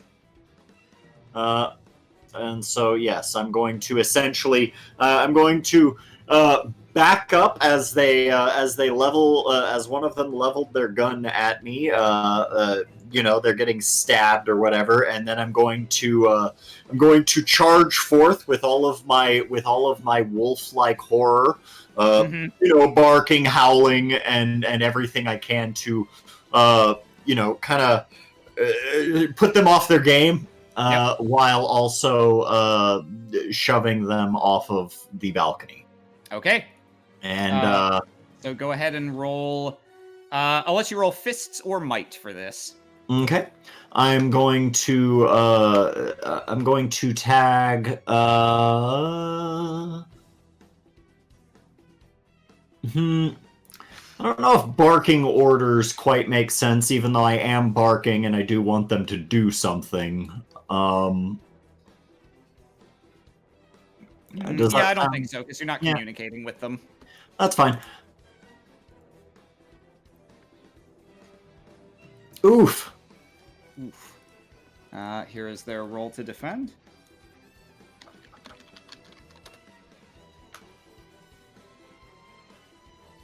All right, yeah, no. You run forward and you slam into one of them, and he gets pressed up against the railing. But he saw how his friend just went. He is holding on like a non-crazy person, trying to draw his gun and steadying himself against his friend. So they managed to hold on okay. All right. And I just realized these guys they got skipped. They were supposed to act on Zane's turn. So we'll just have them act now. Yeah, they're gonna try to strike back at you, I think. One has a gun, but you're already up in his face, so the other one whips out his hands. He's got a pair of brass knuckles, and he's gonna try to just crack you in your lupine jaw.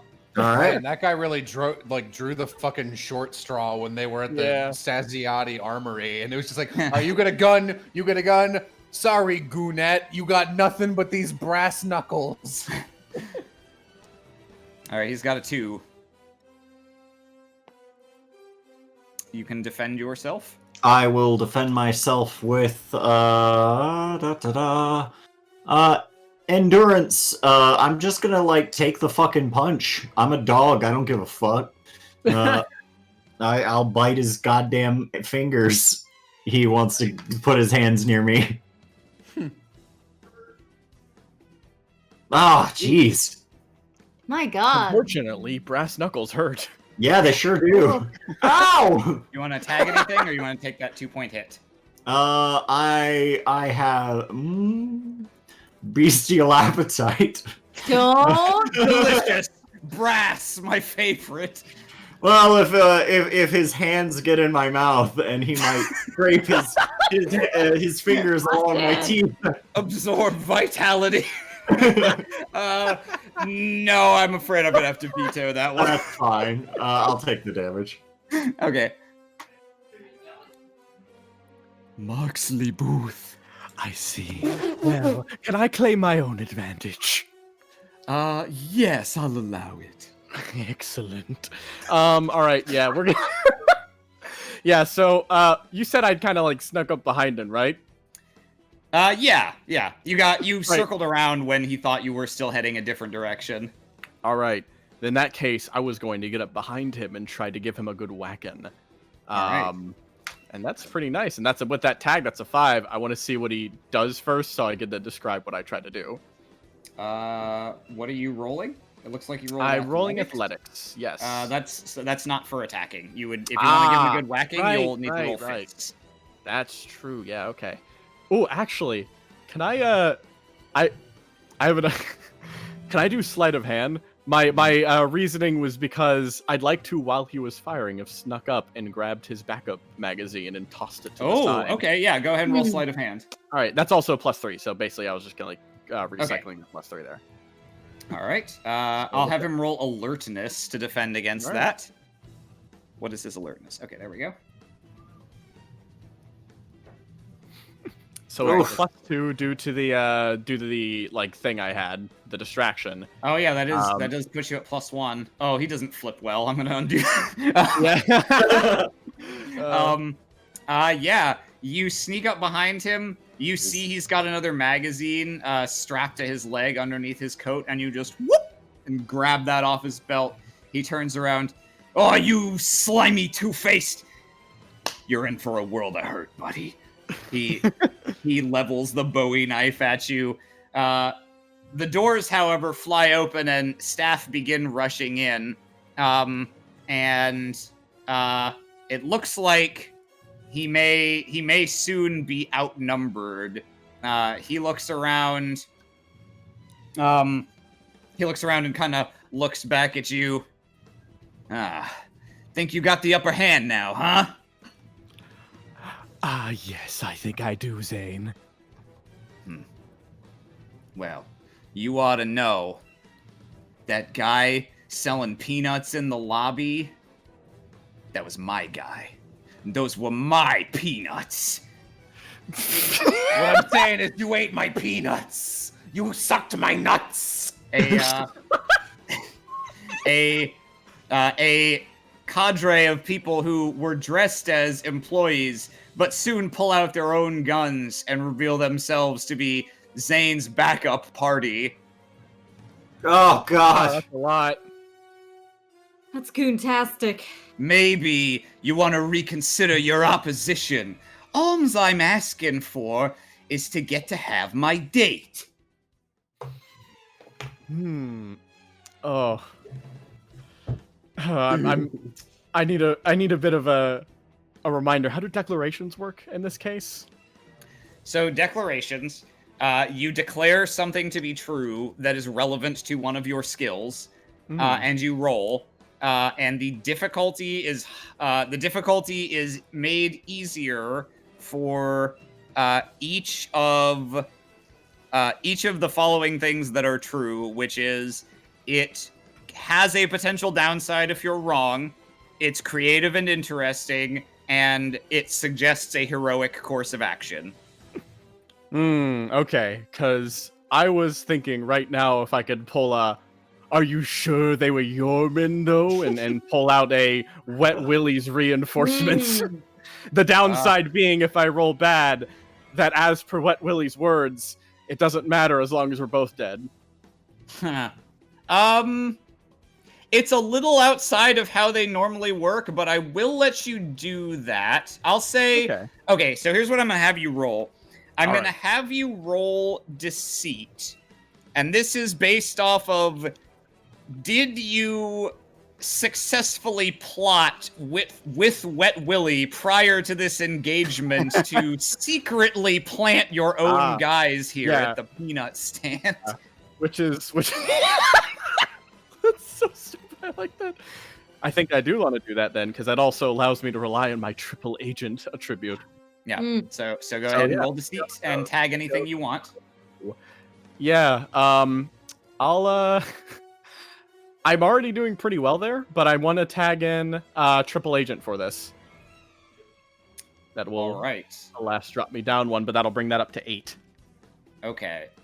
So they rush into the room, and they all stand there. They draw their guns, staring Marksley and Tomasa down, and then one of them backs up half a pace and brings the butt of his gun down on the head of the man next to him, as does the man at the other end of the line. So this group of 6, rather than presenting a united front, immediately one is knocked down, and it's now two goons of Wet Willies and 3 actual goons of Zane's, making the fight even more confusing. Yeah. Oh my god. So the good question mark goons will be the blue 2. Marksley, as Zane's like, those are my peanuts, and then Marksley turns, oh, but Zane, I'm afraid not. Those were my peanuts, Zane. What? As the goon goes down behind him. Damn you! I bought a circus for those. Enough out of the peanut gallery. I'm afraid. Something else happens on this turn. You remember the part where I said making the fight even more confusing? Yeah. It's gonna let me rearrange tokens real quick. Marksley, you have this shiny glasses moment as you manage to put one over on Zane, and you hear from behind you, the circus, is it? Well, allow me to throw my hat into the ring. Another man comes up and tries to stab you from behind. This was another guy dressed as an usher, but as he prepares to attack you, he puts an ominous mask on his face. Oh god! Oh god. So I'm gonna give you back a fate point because I'm compelling the only liar in the room. You were very, very invested in this scheme of yours, so much so that you never thought there could be more layers. Oh no! So here is gonna be his weapons roll. Slowly, every single patron in the opera stands up. You thought! Oh What my in the god, goddamn it's what shit? you say. All right. Oh. So that is going to be a 5 against you. Oof, yeah, I think the only thing I could try is athletics at this point. Oh! Oh. Oh shit. Oh. And then, as he turns, he goes and says again, and is just like, oh, but I'm afraid I did see this coming. He goes and tries to stab you. You try to play it off like a cool guy, although it looks like you might be about to get stabbed. But as you dodge out of the way and he lunges after you, a bullet flies past over your head and causes him to lurch to the side instead. Zane has fired off a shot from his second gun. Stay the hell out of this, weirdo! Thank you, Zane. Well, in one turn, there's suddenly a giant Mexican stand-up. Okay. What seems more pressing, Dr. Blake? The 2 goons here or the many goons down there? I don't know. I've got to guess though. Oh, I'm a fucking job. All right. So she sees that you just punched a dog.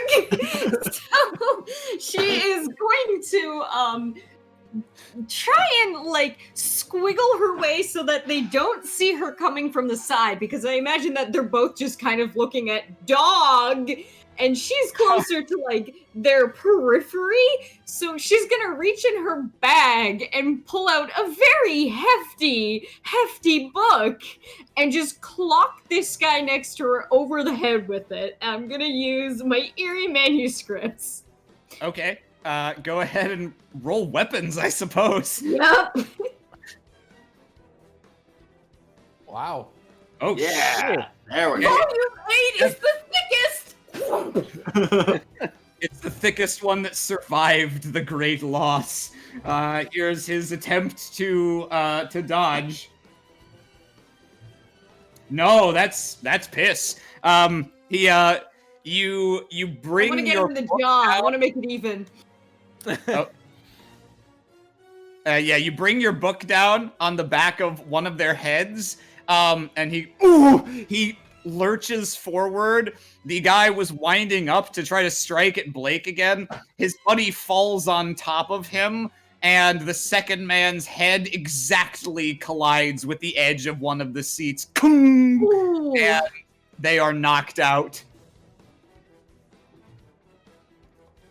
Whew. Ooh. Knowledge is power. Well done. Ah. Thank you. Oh. Oh yeah, no, he got me pretty good. I'm not. Oh, we need to get Miss Rogers out of here. Oh goodness. Let's see. All right, it's this man's turn. So he is his gun moves from group of people to group of people. It's just like I don't know who to shoot. He curses under his breath and instead quickly makes his way downtown, walking fast. Audience members pass. So he's gonna move into the front audience zone. He snaps his fingers, and some ushers follow after him. Or are they ushers?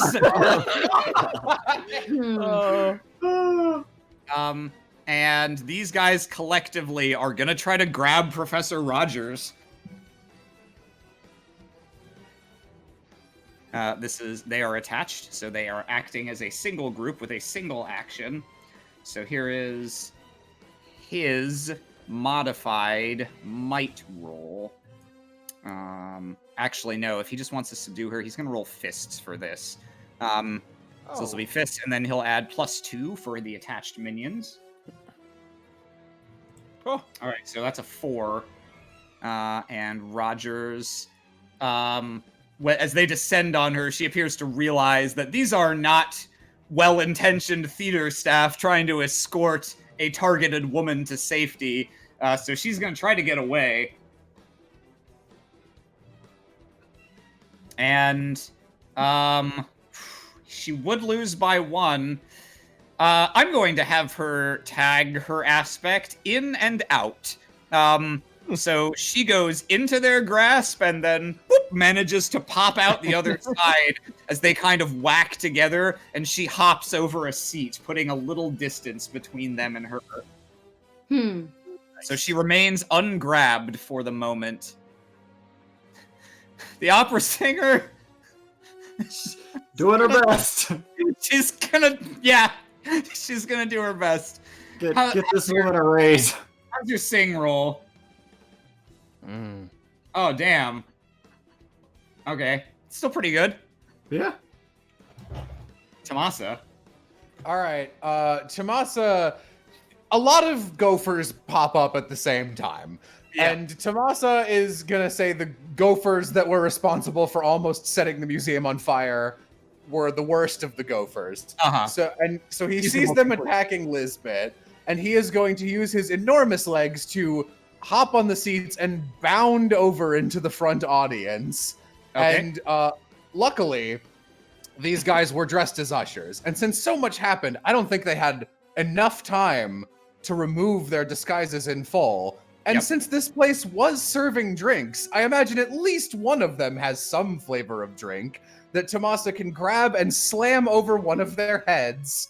Because the last time Marksley and Tomasa were cornered by a fuck million guys, they were saved by a lot of lemonade. Yeah. All right. Yeah. We'll say these guys were disguised as ushers, so sure, you can make a grab for a bottle of gin and try to smash it over one of their heads. Since these guys are currently acting as a unit, you will have to oppose their boss, however. Uh-oh, sisters? All right. Well, here I go. And this would be a weapons roll. Yep, and he's going to try to defend with fists. I will. Well, we'll see if I need to tag it. I probably will. Let's find out. I probably will. All right. Let's try that spicy weapons roll. Okay, great. Oh, and I'd like okay. to win, so I'm gonna tag he likes your lemonade.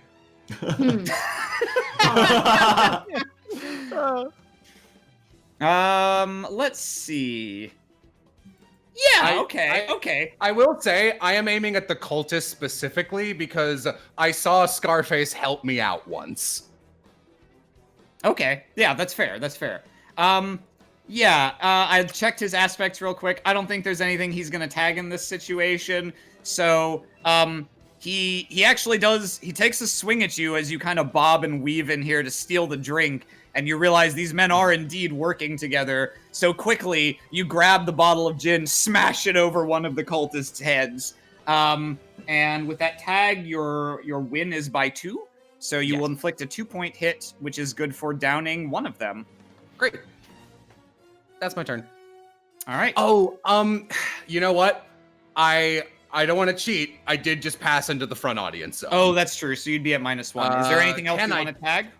Yeah, let's see if I can tag anything else. I could cheat and do "Hey, don't touch that" again in reference to Lisbeth.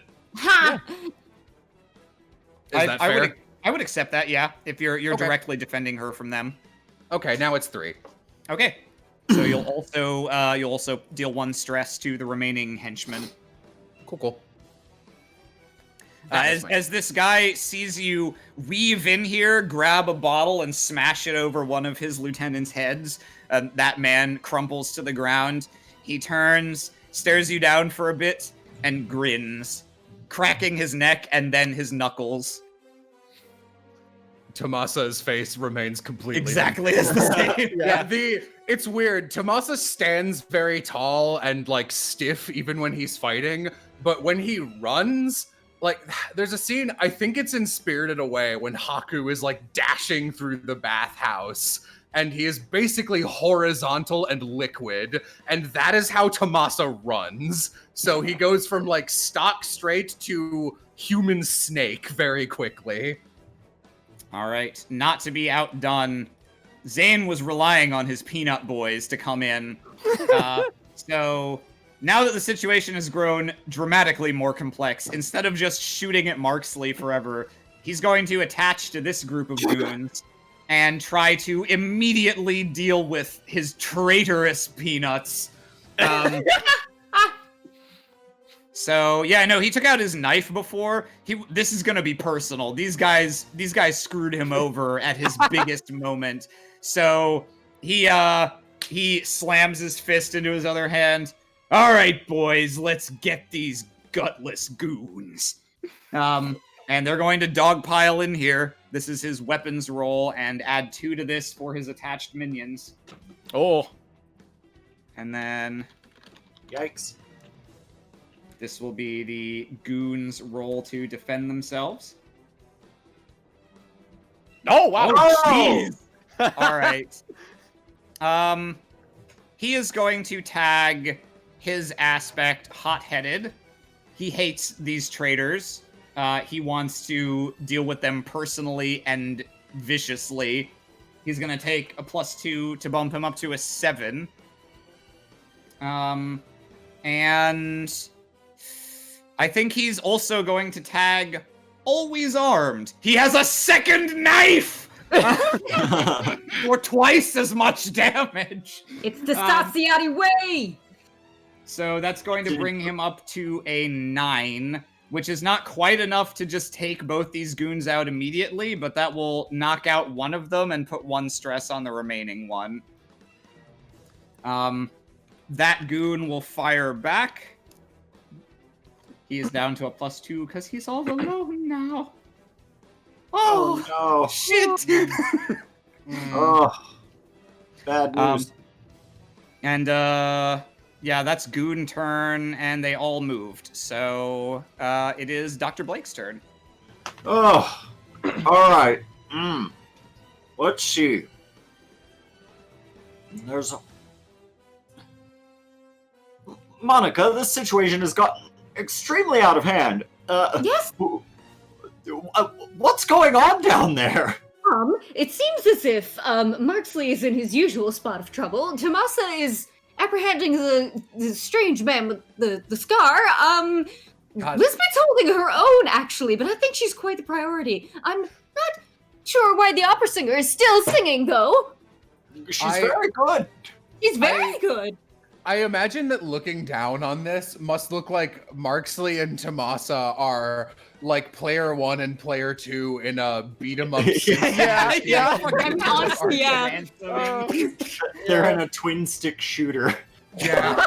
So, you know what? Those guys don't look very good. I'm going to jump on them. Oh, go ahead. Woo! And I'm going to howl like a wolf as I fall down on these cultists. Okay. So this will be a fists roll to attack, since you are going in unarmed, unless you're using the knife. I am pulling the knife. Okay, so go ahead and make a weapons roll. Yes, I will do that, and I will tag Hunter's Instinct. I am going for their weak spots. The tops of their heads. The tops of their heads, and when dealing with a wolf. Yeah, all right. So I'm not great at this, but let's get a +2, so Okay. 3. That's you will also take the -2 for moving zones before. That's attacking, correct. however. So -1. You have a net 1. All right. These guys will attempt to dodge.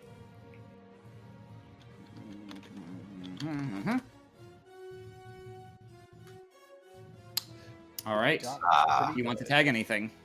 I am so good at science. I'm not good at fight. Okay. Maybe whose dog is that? I think that's God's dog. And then that would bring us. It still doesn't bring me up to snuff.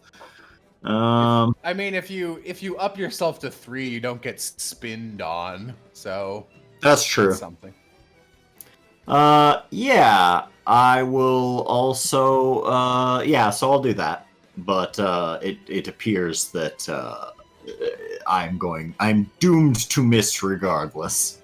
All right. The cultists back up as you jump down. You don't manage to strike them, but you land directly in front of Marksley, knife in mouth, ready to defend him from these literal backstabbers.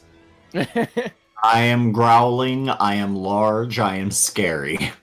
I am also a wolf that has fallen from the sky. All right. Let's see. It's cultist turn.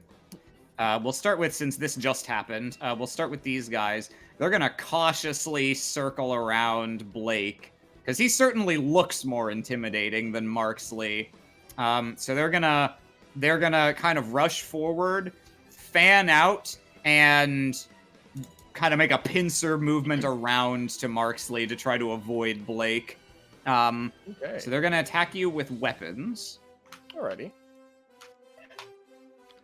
I'll give a roll and see how I do. Ooh, might need attacks and stuff there. 3. So So that's a you're successful already good. defense. Do you want to tag anything? Not particularly, unless getting more points would allow me to get You'd have myself to, over if you two, beat then them I by don't know. 3 or more, you generate spin. Okay. Yeah, I don't think that's worth it for a +1. No, Okay. definitely not. So yeah, I just, they fan out and try to get an angle on you, but Blake is just too fast at running interference. They cannot move as fast as a wolfhound, and every time one of them thinks he has an angle on Marksley, Blake is there. So you just get to be a smug motherfucker, knowing these guys can't actually reach you. good luck. I'm behind my dog. And over here, so this man with his scars, looks down at the man you just knocked out, and, he spits on him, and then turns to face you again, assumes some kind of martial arts stance, it would appear, and using his remaining henchmen as a distraction and a flanker, he's going to come at you and try to take you down. So here comes the fists. Here come And the this- punches. Add +1 to this for his minion. Okay, so Not good. Bad news. Bad news bears. All right.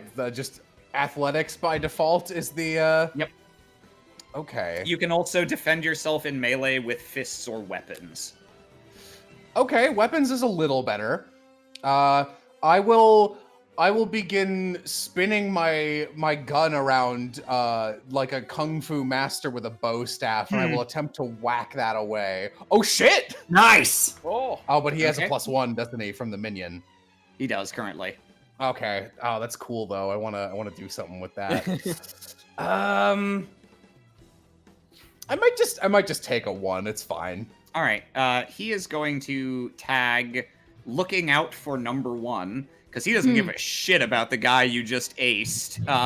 And he doesn't give a shit about his guy who's still up. He is just using him as a decoy to try to get at you. And he's also going to tag underhanded. As he comes at you with his fists, you see you're blocking his hands, and then suddenly you feel a sharp pain. It appears he picked up one of the shards of the glass bottle you broke, and he stabs it into your palm. So that's going to upgrade. That's going to, in total, upgrade that to a 5-point hit. Okay, I can take a 5. Ouchies. All right. Yeah, I could have lowered that a little, but like, man, I'm pissing through my fate points. I gotta keep some of them. Monica. All right, I got a stupid idea. Go for it. So, she's gonna call out to Tomasa, Tower of Jewels! And what she has planned is that she had, earlier, once she had caught in sight of Lisbeth and where she was, she had taken her opera glasses and placed them in a way such that a small light she had was casting a laser onto the line of one of the chandeliers above where she was sitting. I'm gonna use laser focus and sign. Okay, and what are you trying to do exactly? I'm trying to have the chandelier come down on whatever row of seats is closest to the cultists and this man. Okay. All right. That's great. God. Okay. I think the only thing he can do is try to not get crushed by a chandelier. So, you know what? Okay, he can try to be a little bit more badass than that. He's not gonna roll athletics like a weenie. As you take out the opera glasses, you've set up this scheme. There's a crack and a creak as the cord from which the chandelier hangs frays and smoke begins to billow out of it. He looks up just in time to hear the whoosh, and it drops, crystal and light falling through the air, coming straight for him. And he sees it's too wide for him to get out of the way. He draws his fists in, and as the chandelier begins to fall, he pivots and kicks at it. Dude. Not that well. What an idiot! Yeah, this is gonna be super fucking cool. Ah, shit! Yeah! All right. So yeah, the chandelier falls. He kicks it, and he was kind of looking to just deflect it off to the side, but he doesn't have the right angle. So at the last moment, he recalculates, and looking out for number 1, as he does, he kicks it sideways into his other minion. Oh, dude!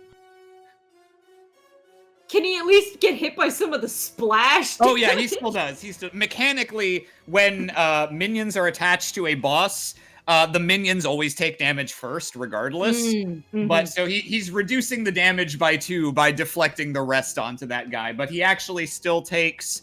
Let's see, Tomasa, you put this guy to 1 before. So the minion absorbs 1 stress, and then he takes a 1-point hit following that. All right, I'll mark that off. Yeah, you see the chandelier gets kicked to the side, pretty much just like shanks the remaining guy and collapses on him. There's just shattered glass and crystal and gin and other alcohols from the tray, and now, yes, some blood trickling along the floor here. It is a goddamn disaster area. The other audience members had thankfully backed away from this fist fight, and they begin screaming. Yeah, I'm I going don't to know why go- they're still here. Because there were a bunch of guys with guns shooting at them. He took his turn. Oh, someone in chat says, is shattered glass a scene aspect? Oh, thank you, chat. That is that's saucy. We'll go with that. Yes, shattered. We're gonna make that. We'll call it shattered chandelier, and I'll go ahead and add that. And Great. Hopefully nobody here is barefoot. Oh no. We'll go ahead and sing check. Oh, it's pretty good. It's actually it's Oh. getting a little better. Better, yeah. Yeah. Yeah, I feel like she's really come into her own. Her, and found nerves, confidence. her nerves are like down. She's getting used to the situation. Yeah, she's like, you know There's- what? This is not the worst. Man, she's really bringing the house down. Yeah. And Credit it's, for my hard work. and it's Tomas's turn. While I Okay. add this scene aspect real quick. All right. I think I'm just gonna shoot someone. Do you guys want me to shoot the cultists near you? Yeah, there's like 6 dudes over there. Yeah. All right, I'm gonna. Maybe. Your call. Should I shoot Uh, the mini try boss to- or try the to minions start- or the other mini boss? Maybe try to start getting Lisbeth out of here. Mm-hmm. Or Okay. Is that a if thing you I do can actually, at the end of my turn? Could I start making my way to like that end of the theater could- so that I can, like head her off almost? You could slide down on an ice sheet. if you can lock down the mini boss here, I could potentially get Lisbeth out on my turn. I think I have some Okay. aspects I could tag. Okay, Yeah, with. we can do that Tomasa, then. you're good at being slippery. Tomasa's combat oriented, so Okay, I'm gonna BRB. Okay, Tomasa will back up and because I don't want her to back up into the cultists either, and I can play Yeah. a defensive wall. I'm gonna shoot these cultists. I'm gonna thin them out a little. Okay. Nothing fancy, just guns. Yep. And I'll roll their athletics to try to not get shot. All right, they're dodging, ducking, diving, and dodging. What did you roll it? Oh, there it goes. Yeah, Oh, wow. I'm not gonna burn a fate point for that. I think that's just my turn. All right. The bullet whizzes overhead and shoots off the hat of one of the remaining goons. Marksley. Okay, so question for like just the way this looks. Does it look like it'd be easier to get out through the back door at the stage or via the back, like actually on the area, like the actual exit? Because it looks like Zane and the cultists are that way. So I'm wondering Well, if yeah. So to get out the door, to get out the doors into the lobby, you'd have to get past this fracas. To get to a door at the other side of the theater, you'd have to get through this fracas. So it's really a pick your poison moment. I see. Okay. And okay, yeah, I think we'll try taking it through. Well, there's oh yeah, Zane's turn is next. Yep. And there are other people that could act, so I think just in terms of turn order, it's better if we go this way, because then it's a little longer till that guy gets a chance to do something. Plus, Marksley just doesn't like Zane. So anyways, yeah. Ooh, smelly man, I'm leaving. Yeah. Blake, you land down to defend Marksley, and he's like, thank you very much. I'll be right back. And he's going to go over. Very, very on brand. Yes. And he runs off, leaving Blake to deal with the cultists, and approaches Lisbeth. Miss Lisbeth, I'm a friend of Dr. What? Who are you? Sorry. Oh. He kind of goes, I'm a friend of Mr. Peaks. We need to get you out of here. Where is he? What's going on? I can explain everything later, but for now, we need to leave. He presents let's go, come on. He Okay. pulls out a gun and tries to keep a Oh, distance. you pull from out a gun, Lisbeth. huh? Oh yeah. More of just like. Actually, yeah. He'll pull out his gun and just give it over to Lisbeth. You don't need to use it, but just so you make sure you trust me. I'm not going to hurt you. So I'm going to go ahead and compel your aspect, the triple agent. No one fucking trusts Marksley Booth. There. Wait a minute, you're I'm not, Marksley Booth. So she does. Wait, you're Marksley Booth? She shoots you. No, so I'm not gonna say, oh, it doesn't work, but I'm gonna give you that fate point for the compel. But in exchange, you're going to have to make a rapport roll to convince her of your good intentions, and the DC is actually going to be somewhat high. Okay, well, let's see then. I mean, Oh, Ronnie! Oh, yes. yeah! leans forward. Legendary I'm here 4 to- negative roll.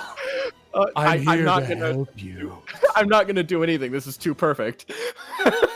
Okay. What? Don't trust me. Can you Can you please change your icon? You don't have to drag your use it. mustache curl. Yeah, you I know? show up. I pull out my gun. Don't worry. You. She like gives you an askance look, accepts the gun from your hands, and says, "Thank you," and then punches you in the face. You got right idea. God, that's funny. Yeah, Marksley takes the hit and falls back against the chair. Just ow! I brought this upon myself. Oh no! Tomasa, catch me. He kind of rights himself. Goodness, madam. He doesn't really know how to react post that point. You know about Raymond. I bet you're the one who sent that letter. I bet you're the one who set this up. Well, you're not taking me that easily. She cocks the gun. Madam, please. He stopped. Now. Look, I'm with my Look, he stops talking. I'll clear a path for you. Do whatever you want. he turns around, tops his glasses. Without any ability to just sneak up with her, he's going to try to do something, since that's all he can do in this situation. I'm going to pull out his alas, he's a hero, to amidst deception and people thinking he is a coward. He is going to turn around and go up and try to distract this man, giving her time to escape by herself. All right. I'll have you go ahead and make a deceit roll. Knock 1 off of that for the movement. Mm-hmm. And I'll do that, add 2 on because of that. That's a 7. Hey, that's pretty good. Yeah. Okay. And I'll roll this guy's alertness to try to avoid losing sight of his target. He has no bonus from minions anymore. Oof. Ooh, but I got that since I Yeah, have you that still got plus 2. that plus brings 2, me. yeah. 6, Unless yeah. he does something, but I have plenty of things to do myself. I think I'm going to have him tag an aspect. All right. He's going to tag his aspect Piercing Glare. You Makes sense. you try to put one over on him. Hmm. He stares through you. No, past you. And you can tell he's keeping one eye on you, but he's keeping one eye on Lisbeth as well. Or he tries to. He may get his eyes past Marksley, but he can't get it past me. Literally body blocking. Very, very well done. So it's Marksley's roll, so Marksley will have to spend the fate point. But yes, you can tag Tomas's absolutely do aspect that. to I get will another absolutely plus do 2. All right, I'm down to 6. That's honestly better that you don't have to lose yours. Yeah, that's good. Thank you. Marksley is just a bag of fate points that continue to pile in because of his fate. A fate Yeah, point IV. Marksley is comically easy to compel into any terrible situation. Yeah. All right. Yeah. All right. It's these guys' turn. All right. I think, yeah, he's going to leave his 3 guys to finish off this one guy. So they're going to detach temporarily, and we'll make that roll. So they're going to Peanut. try to finish beating this guy up. And his defense Oh, he has to roll pretty good. Yeah. Oh No, he gets his ass beat. Ugh. I mean, they bought us 2 whole rounds of not having Not to deal dealing with, with those moves, him. So Yeah. And then Zane looks around wildly and refocuses on Rogers over here. Sees this strange conga line of people bobbing and weaving around her, trying to stop one another from getting to her. Oh, one of them's Marksley? I'm shooting him. Oh man. You hear a familiar rat-a-tat-tat as the Tommy gun okay. revs up again. So here's what I'm. Okay, well let me see. Let me do my athletics. Okay, I'm going to pull out low to the ground as I've lined up just right, and as I notice, Zane starts going, "Oh, like the sound of it, fucking Marksley pulls out his gun. Marksley ducks down. The bullet's now flying at this man instead. Yeah, I'm going to dive onto glass, however. I'd rather I get tag hurt by Monica's problems than by Zane. I tag the scene aspect shattered chandelier to take 5 damage and die instantly. All right. Yeah, Zane shoots at you. You know the sound of Zane seeing you. You hear the telltale, and so you duck down in time. The gun spins up, and unable to see Lisbeth behind the fray, this man gets just a briefest sight of this happening before and he dives underneath the seats as well as a hail of bullets passes through here, denting into the stage. So we'll treat that as spin. If someone acts against him before his next action, then they'll have a +1. Okay. Acts against this man. Okay. And it's Dr. Blake's turn. Should Zane not be out of ammo because Marksley stole his? No, he had a different gun. He has 2 right, guns right. and 2 Yeah, always armed, but he doesn't have the Tommy gun, and that's nice. Yeah. All right. So, boy, I've had a lot of time to think about this, and I've come up with really nothing. And so, what I'm going to do is I am going to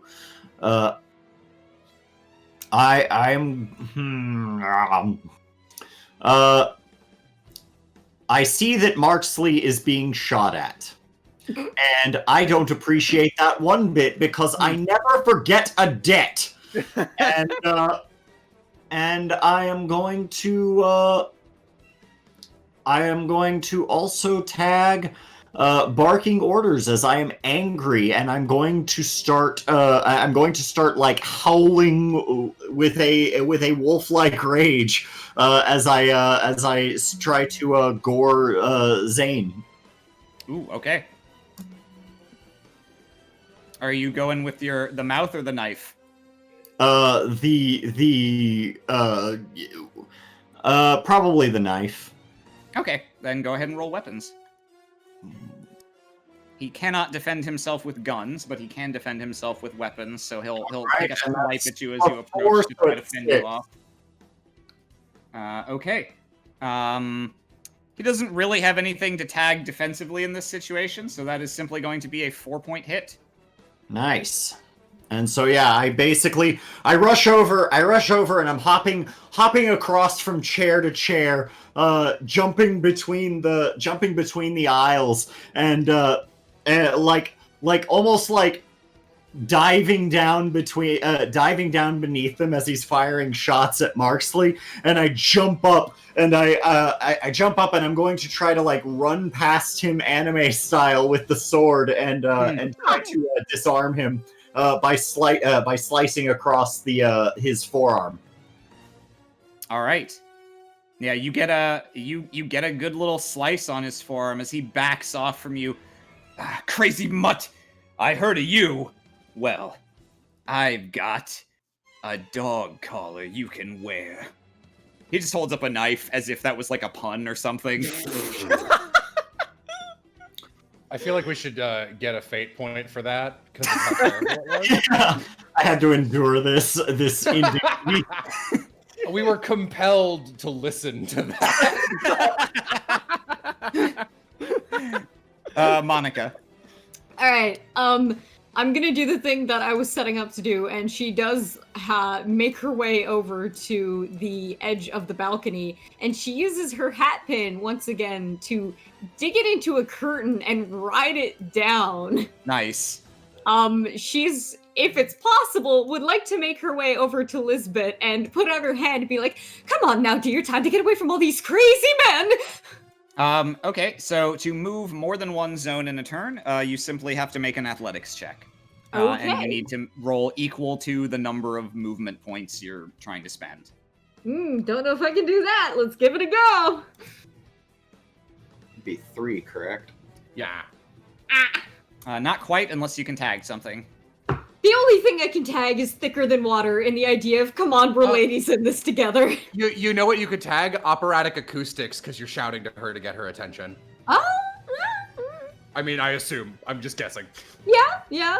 You could also, if you want to tag one of mine, you could tag low to the ground because you are literally going down. Yeah, Arim, which one do you think would be best? Would make more sense. I'll allow the tag on operatic acoustics, in which case you will not actually be able to physically get to the front audience, but she will hear you. Yeah, Monica will, like, hold open the door for her and, like, motion her over kind of thing. Yeah. She turns and mutters something under her breath that you can... I'm gonna say residually from that 8 opera glasses roll before you can see she mutters like, "Oh, thank God."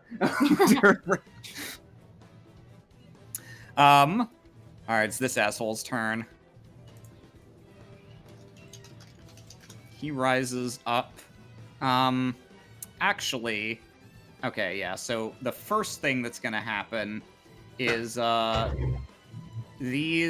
these cultists are gonna... I'm just rearranging people. These cultists are gonna move and try to intercept the professor as she begins to try to move towards Monica. Oh, shit.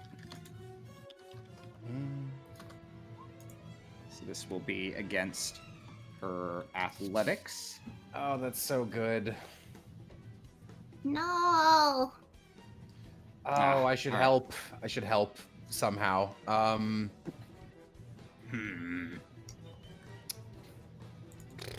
Could I tag my whip and just whip at them to keep them back? Hey, don't touch that. I mean, yeah, that too. I'm gonna not that say close. you can do that as some kind of action on your next turn. Okay, fair enough. They don't like immediately grab her because they had to move, and so they barely beat her, but they temporarily establish a block to prevent her from getting away. And let's see. This guy's turn depends a little bit on the result of another roll. So I'm going to invert the order of these turns real quick. Yes.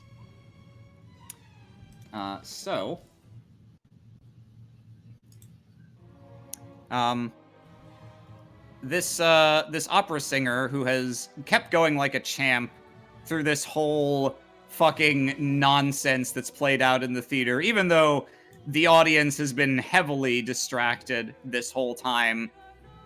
She has actually reached pretty much the climax of what would normally be her big song in this.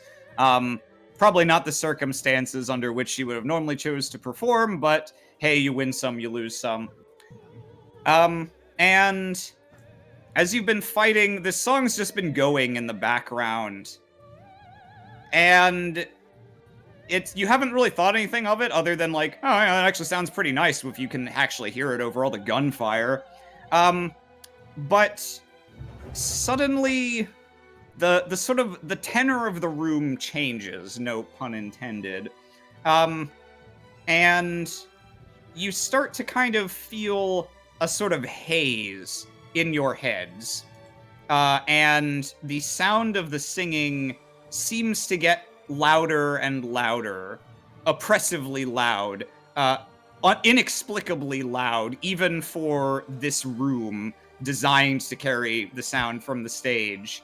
And even the gunfire begins to get drowned out, and you begin to feel some pain as well, as this sound, seemingly having been latently sown in your mind, begins to burrow to the surface and blot out everything else. So this is going to be an attack against literally everyone. This is going to be the base roll, as this mysterious power is wielded against you. Cool. And she is going to tag a few aspects. She is going to tag operatic acoustics for a +2. She is going to tag, one after the other, the scene aspects that she has been secretly placing on each of her turns. So first she's going to take a free tag on Mournful Melody. She is going to take she can only take one free tag per roll, so she will spend a fate point to tag Hopeless Harmony. And she will spend a fate point to tag Funereal Finale. And she will spend a fate point to tag her personal aspect, Siren Song. Girl, you're about to die, though. So she will be attacking all of you at +13. Ah! That's pretty good. And Do- what is the defending we stat for defend this? with resolve? So by default, you will be defending with Resolve, yes. Ugh, I don't have that. Okay.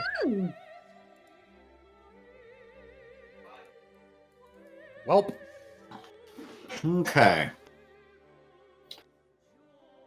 I have And if you anything- don't have a thing, it's just okay. It's just +0. All right. Is there a way to do that on our sheet, or do we just got to type it out? I'm not as far as I know. I guess just type /roll 4DF. All right. As I realize that something is wrong, I would like to start howling, both to dampen whatever the effect is, and also because like it hurts and I don't like it. And so I'd like to tag barking orders. I'd like to tag operatic acoustics. Yeah, I think with those two. Okay. So you're able to get your own howl going to dampen the sound in your own mind. So you can add +4 to your own defense roll. This Or will not. rerolls. This is not defense, but can I roll mysteries as this song begins to be obviously painful? Yes, you may. That is mysterious. Okay. Guys. We'll resolve in a bit what you might glean from that. Okay. I rolled a -1, so so I'm it looks like we've got Tomasa at 0, Monica at 3, Marksley at -1, and Dr. Blake at 7. Yes, that is what I've got. Okay. So, Tomasa, I believe that will result in you being taken out. Yes. Monica, you have 7 mental stress, 3. Okay, so you actually are not taken out. You take a severe mental consequence instead. Ooh. So you can decide the nature of that within reason. And let's see, Dr. Blake, you will simply take a 6-point mental hit, which actually fits on your bar, so you don't even take a consequence. And Marksley, you are also taken out. yeah. Okay. So needless to say, that is her turn.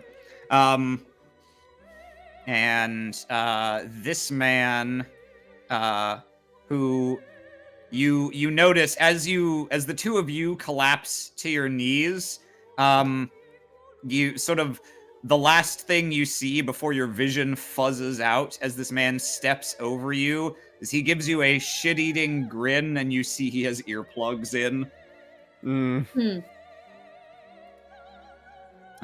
So he is going to move over and with these guys go ahead and try, and he's not gonna grab Rogers herself per se. He is going to very quickly try to basically throw open her, like, take off her hat, pat her down. Appears like he's trying to find something on her person. So I'm going to roll alertness, and this is at +2 for minions. Okay, 7. Yep. So he pats her down as these guys restrain her. She struggles and kicks one of them over at one point, but he comes away with something and holds it up briefly. And Monica and Blake, both of you still being up, you can see he's holding up something made of gold. Oh yeah, these guys ate shit. Super fucking super fucking down. All right. Tomasa is out, Marksley is out, Zane is out. I'm just gonna remove you guys from turn order for now. It's Dr. Blake. Dr. Blake is going to try to this strange golden statue seems to be what the guy is after. I look over and I see that Marksley and Tomasa are out. And I am extremely frustrated with that. I'm going to try to tackle him down, like just full body tackle. And I'm going to tag my final 2 aspects: man's best friend and never forget a debt. I want him to drop that statue. You know what you should also tag for free? Shattered Chandelier, and tag him onto the glass. I will do that. Yes. Nice. Okay. No one has tagged Shattered Chandelier yet, so that first tag is free. So you can tag 3 things, indeed. Go ahead and roll. You're trying to knock it out of his hands. Is that what you said? Yes, I'm just trying to full body tackle this guy. Okay. So go ahead and roll might.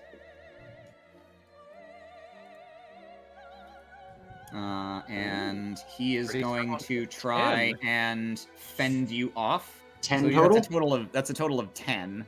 Fuck. Here is his defense. Add 2 to this for minions. Okay, so that's going to be at an 8. Okay. Here's a... he could just take a 2-point hit, but I can't not tag this aspect in this situation. You pounce on him with the fury, the ferocity of a hound out of hell, and he grabs you as you approach, and you wrestle briefly with him and his goons. He's fighting back with a strength to rival your own, for he is Ludendorff's warhound. Oh. So that will be a net even roll. Okay. And I assume you're moving into this zone. Yes. Okay. Monica. So what I'm gonna do is, she's a little bit further away, but she's gonna get as close as what she can to Blake tackling this man, and she's going to use the residual, like, spirits and water and whatever Real liquid. quick, by the way, what's your severe consequence? Oh, Jesus. Mental consequence. She's never probably, listen like, to the opera again. Hey, shit, This man. would be something that it would take prolonged rest and relaxation for, like, days or weeks to fix. From a mental thing, though. Not a physical thing. Tinnitus? That's not really mental, though. But the E was what I was thinking about. Yeah, she's probably got some ringing in her ears from this. Why don't we call it ringing in my brain? Yeah, no, I could do So it. write that when in she your severe hears- consequence. So that's basically an aspect on you now. Okay. When she hears loud noises, it's harder for her to think, I guess. How do we do the ad thing? I'll do Remember that the after. situation. Hmm? Could remember, like, oh no, not more ringing, not again. Yeah. So as she's like crawling her way over here, she's gonna try and use whatever residual liquids that are on the ground to try and crawl them up onto his legs and like freeze him into place. Okay. Oh, yeah. Okay, because there's... So I'll let you, if you want to spend a fate point, you can also tag Shattered Chandelier for this, because yeah. even though it's not the chandelier per se, the chandelier destroyed all the drink bottles and freed that liquid. Okay, I'll do that then. So I'll use ice in your veins for that as well. Okay, so that'll be 2 fate points, and add +4 to this attack. Cianci.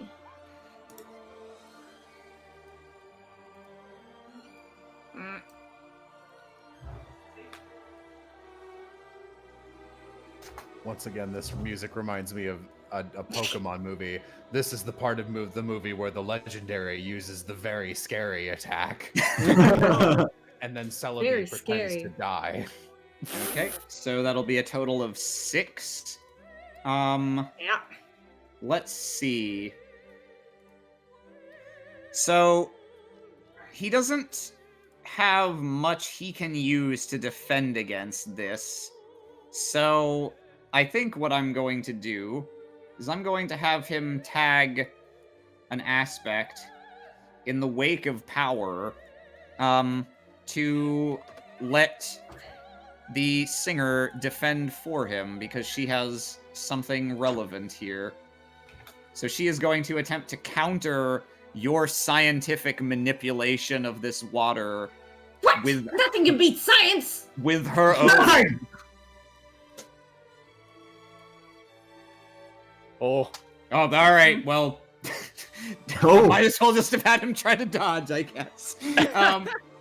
Let's see. Yeah, no, she's not gonna bother tagging anything for that. So you get a 4-point hit. Yay! Got him. Get ready for the next tech nuke. She basically what happens is you spray your power and begin to form the various liquids on the ground into ice around this man's feet, and it feels like the water is resisting you somehow. It's not always going where you want. It's not changing temperature as fast as you expect. And often the ice that you're forming is kind of very quickly becoming patchy or shattering. And you look up and you notice this woman has her own hand extended, and her eyes lock with yours. Oh shit. Yeah, she looks at you, and you see her open your mouth, and instead of a whole lot of noise emerging as you might expect, no sound appears to emerge at all, except directed straight at you. It's sort of like she whispers at you from across the room, and then a second later, the sound hits you right in your brain, just like before, and still very bad. I recognize that. It's like a dog whistle. Yeah. So this is going to be her attack against you, Monica. And I'm going to have her... you can roll Resolve again, and I'm... well, yeah, let's see how you do. Oof. Oh, Jesus. Do you have anything you want to tag? The only thing I could think of, no, that doesn't count either.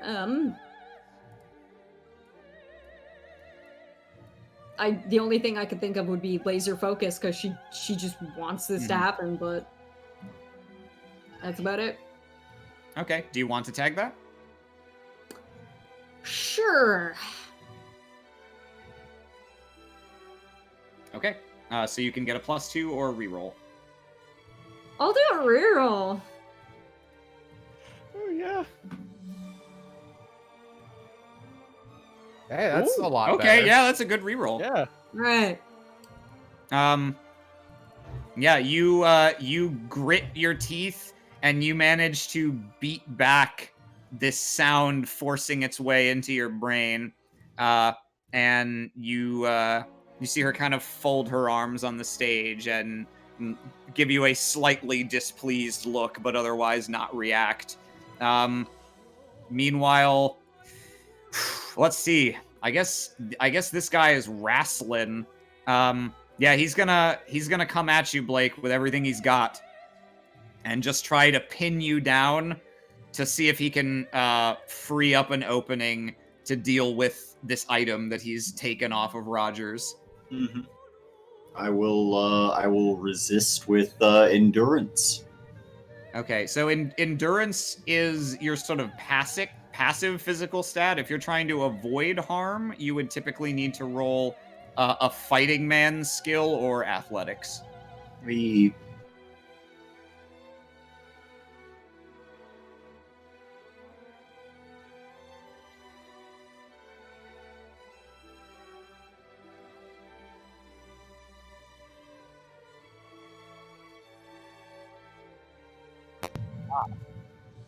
Okay.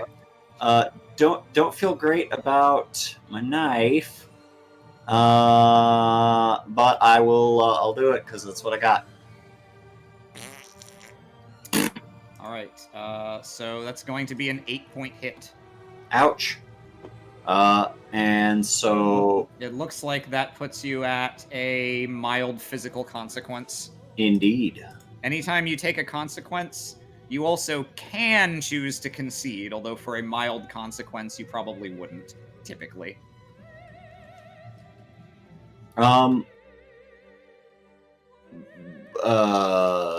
So at an 8-point hit, I take. You have 7 boxes of. Oh, okay, yeah, no, you just filled a bunch of boxes. That's not how it works. You don't have to fill all of those. Oh, okay. It rolls up past your 7 boxes of physical stress, which is why you take a mild consequence. I see. Okay. I will put exhausted. Does that sound about right? Yeah, that sounds reasonable. All right. And yeah, you see he's still holding whatever this golden object is in one hand, and it looks like he is enjoying fighting you a little too much to do anything else right now. So you may still have a shot. All right. I will. I have nothing to tag. The only thing that I think would even remotely stand a chance against this guy is might, and so I'm just going to continue pushing off of them. And then I believe I get some sort of negative penalty because I am exhausted. You don't get a passive one. It's just that aspect can be tagged. Gotcha. Okay. So yeah, I'm going to roll might. Ooh. Oh, that's not bad. Yeah. His might's actually not great. What are you trying to do with this exactly? I want to take the right now. I want to take the statue away. Okay. I want to get that away from him. Okay, then yeah, we'll call this a maneuver to take that from him. So he's gonna have to defend with might. Add a +2 to this for minions. Nope. Yeah, he got a little cocky, and suddenly the position is reversed as. Because you're not directly trying to fight him, but just overpower him, you just kind of press onto him in spite of your exhaustion, knocking him off his feet and sending the golden object scattering away along the ground. It is now loose in the front audience zone. I look over to the doctor and I say, "Run!" Her eyes go wide and she wordlessly nods at you. Monica.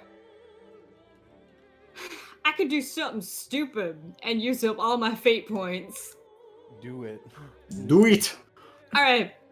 So she's there with one of her hands stretched out forward towards the opera singer and the other seemingly on the ground groveling, trying to keep herself upright. Mm-hmm. She's real focused. She's real just like you'd think she's laser focused on this, but Monica actually doesn't care. She has ice in her veins, and she's a two-faced dollface. And she whips out a pistol and shoots this woman. Oh my god. All right, go ahead and roll guns. You thought I wouldn't take the shot. You were wrong. I do not have guns. I have weapons. Okay, if you want to attack her over this range, you would need a gun. You can have a gun. Like, you can just fate point, I have a gun, but you will have to use the gun skill. Okay, then it's just a straight roll. A straight roll plus all your bonuses, though. So yeah, you did. I'm You did curious tag how two she would things. try to defend. Yeah, no, she can't defend with anything other than athletics. Is it 1d4? It's sorry, yeah, it's you do slash roll 4df. 4df. See what we got. Okay, so it's 4 with the things you tagged, and here's her athletics. Well, Eh. nick her ear. Yeah, you Maybe get her to run away. yeah, you bow your head to the ground like you're giving up in the face of this mental assault, and then you just suddenly whip out a gun from somewhere in your lack of pockets, but it doesn't matter. And you take the shot. It's one of those holster things where you got it on like the girdle on your leg. Yeah, and it does not hit her, but as you whip out the gun and point it at her, it is obvious she did not expect this. You fire, her eyes go wide, she stops singing, and basically dives to the side of the stage in a very unladylike fashion. And a second later, her head whips up, and she makes eye contact with you again, and her expression of sort of serene smugness is replaced by a very pissed off one. Monica calls out, "Start running!" She looks like she takes a split second trying to decide what to do. But she looks at you, looks at the state of the rest of the room being out, looks at your gun again, and then just shouts, "Stefan, we're leaving!" And this man, it's both of their turns. So this man is just gonna go, he's gonna disengage from you, Blake, and just let these guys tank you, grab the thing from the ground, and they're gonna fucking just flee. So functionally, they are offering you a concession of having to run away, defeated, if they can have the thing. So you can either take the concession or compel them to continue fighting. But if you do the latter, then they will know that you are not intending to let them get away, and they will presumably fight accordingly. I will concede. I care more about my friends being okay and that Lisbeth is alive than that rock at the moment. Yeah, I'm down for that. All right.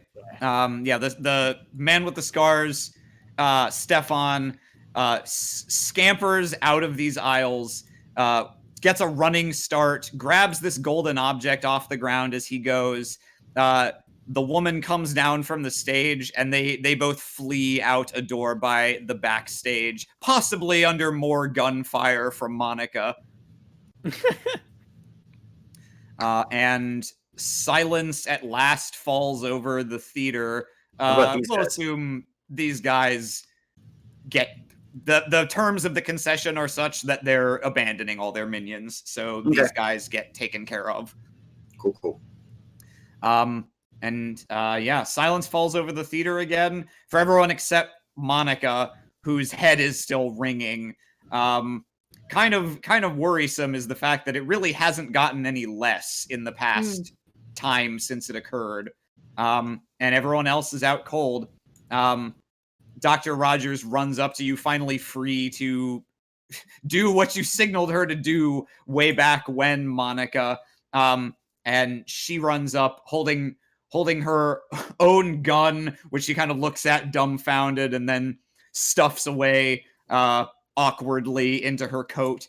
Are you? Let's get out of here.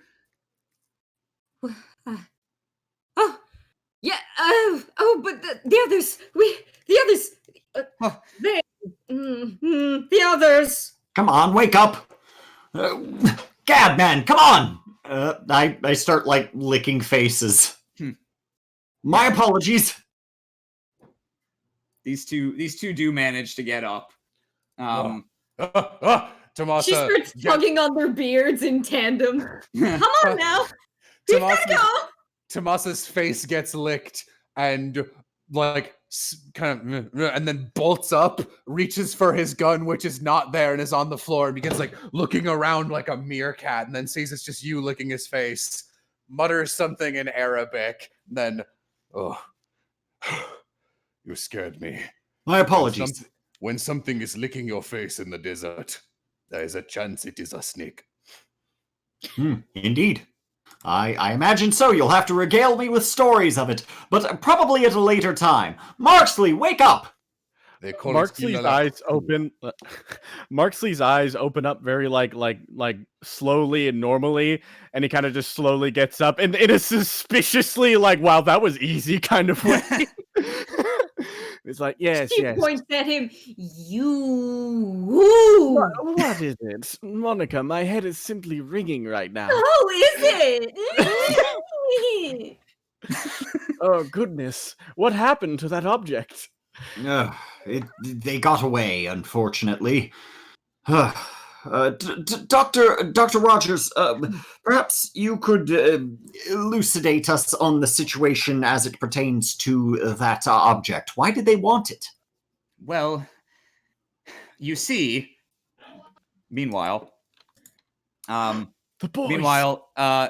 Hubert and Perry, driving up from Philadelphia as fast as they can manage, finally arrive on Broadway sometime after you guys, and are looking at a map, trying to piece together the way to the Howard Gilman Opera House. Traffic is unbelievable. Pedestrians are swarming everywhere, and there seems to be a strange amount of police around. This can only mean good things. Mm-hmm.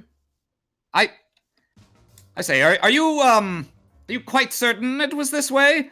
You know, I mean, I know I was the one who was bumped on the head, Hubie, but I really am not so certain. No, I'm quite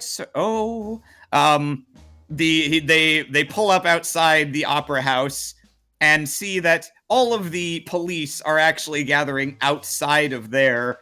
The doors have been flung open and stricken audience members are wandering out onto the street, their evening dress completely ruined.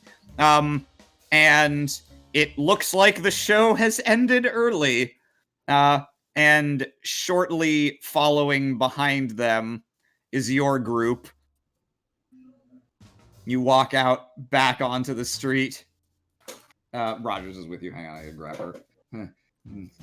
Giant Rogers! Oh, no. There we go. Oh, Yes, quickly now. I don't want Zane looking at me. Yes. Hubert stands up on his tippy toes. Dr. Blake, is that you? Hubert! Right on time. Oh, my goodness. Did you get my message?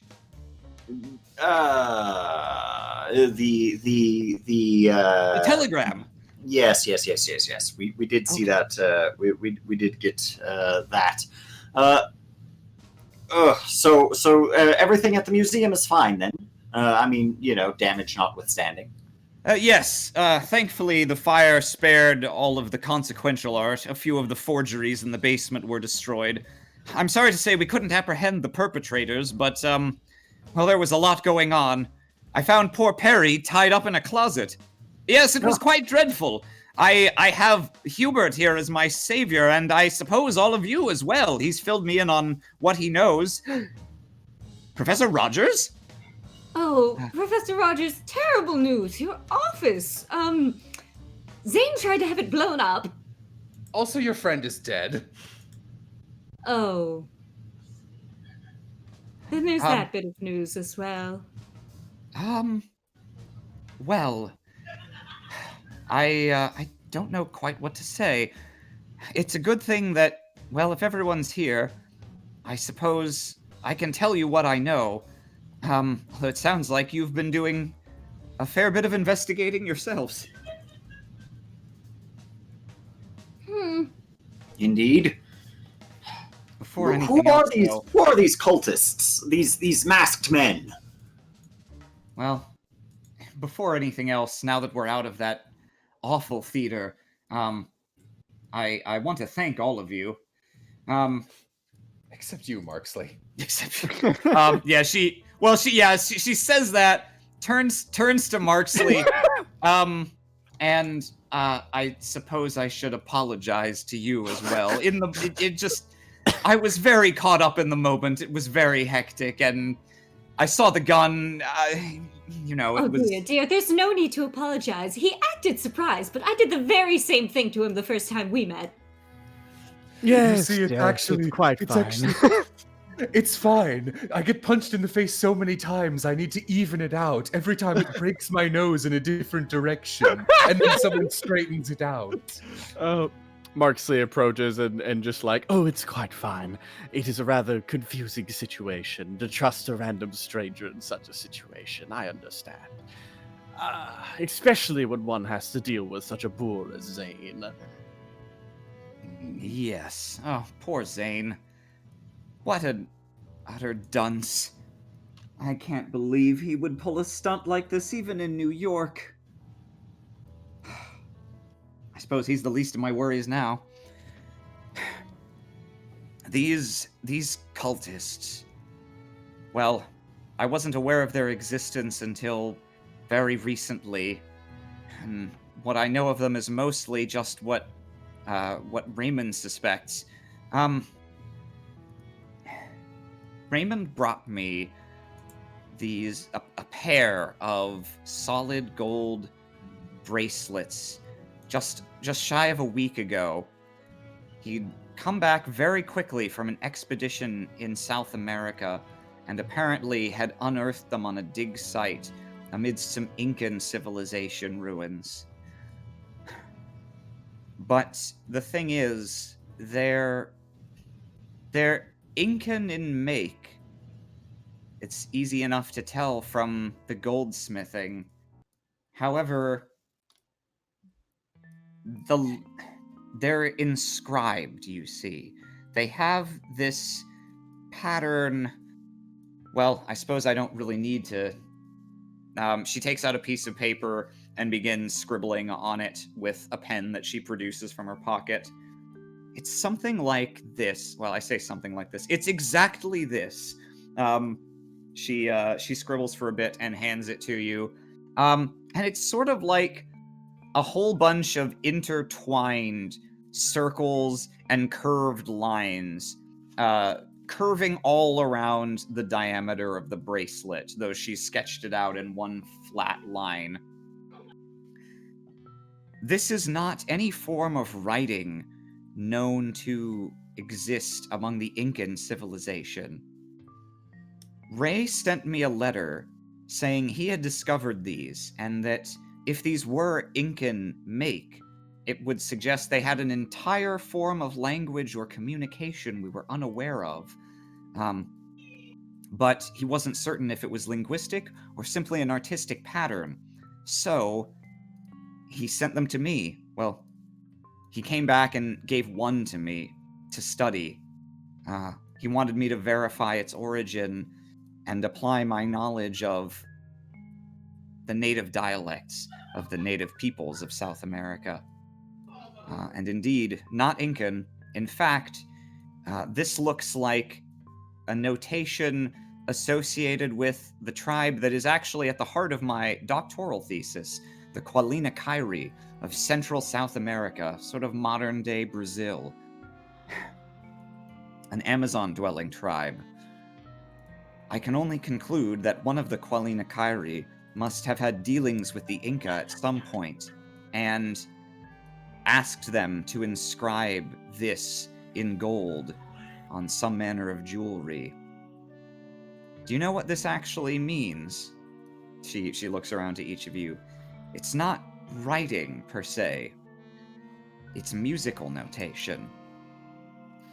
Huh. It's their form of sheet music, you could say. Entirely different from any form recognized today. But, well, Raymond showed me both bracelets, left one with me to work on while he kept one for himself to further his own studies. And from the little that I saw, well, I memorized the pattern on each. I'm rather good at that, actually.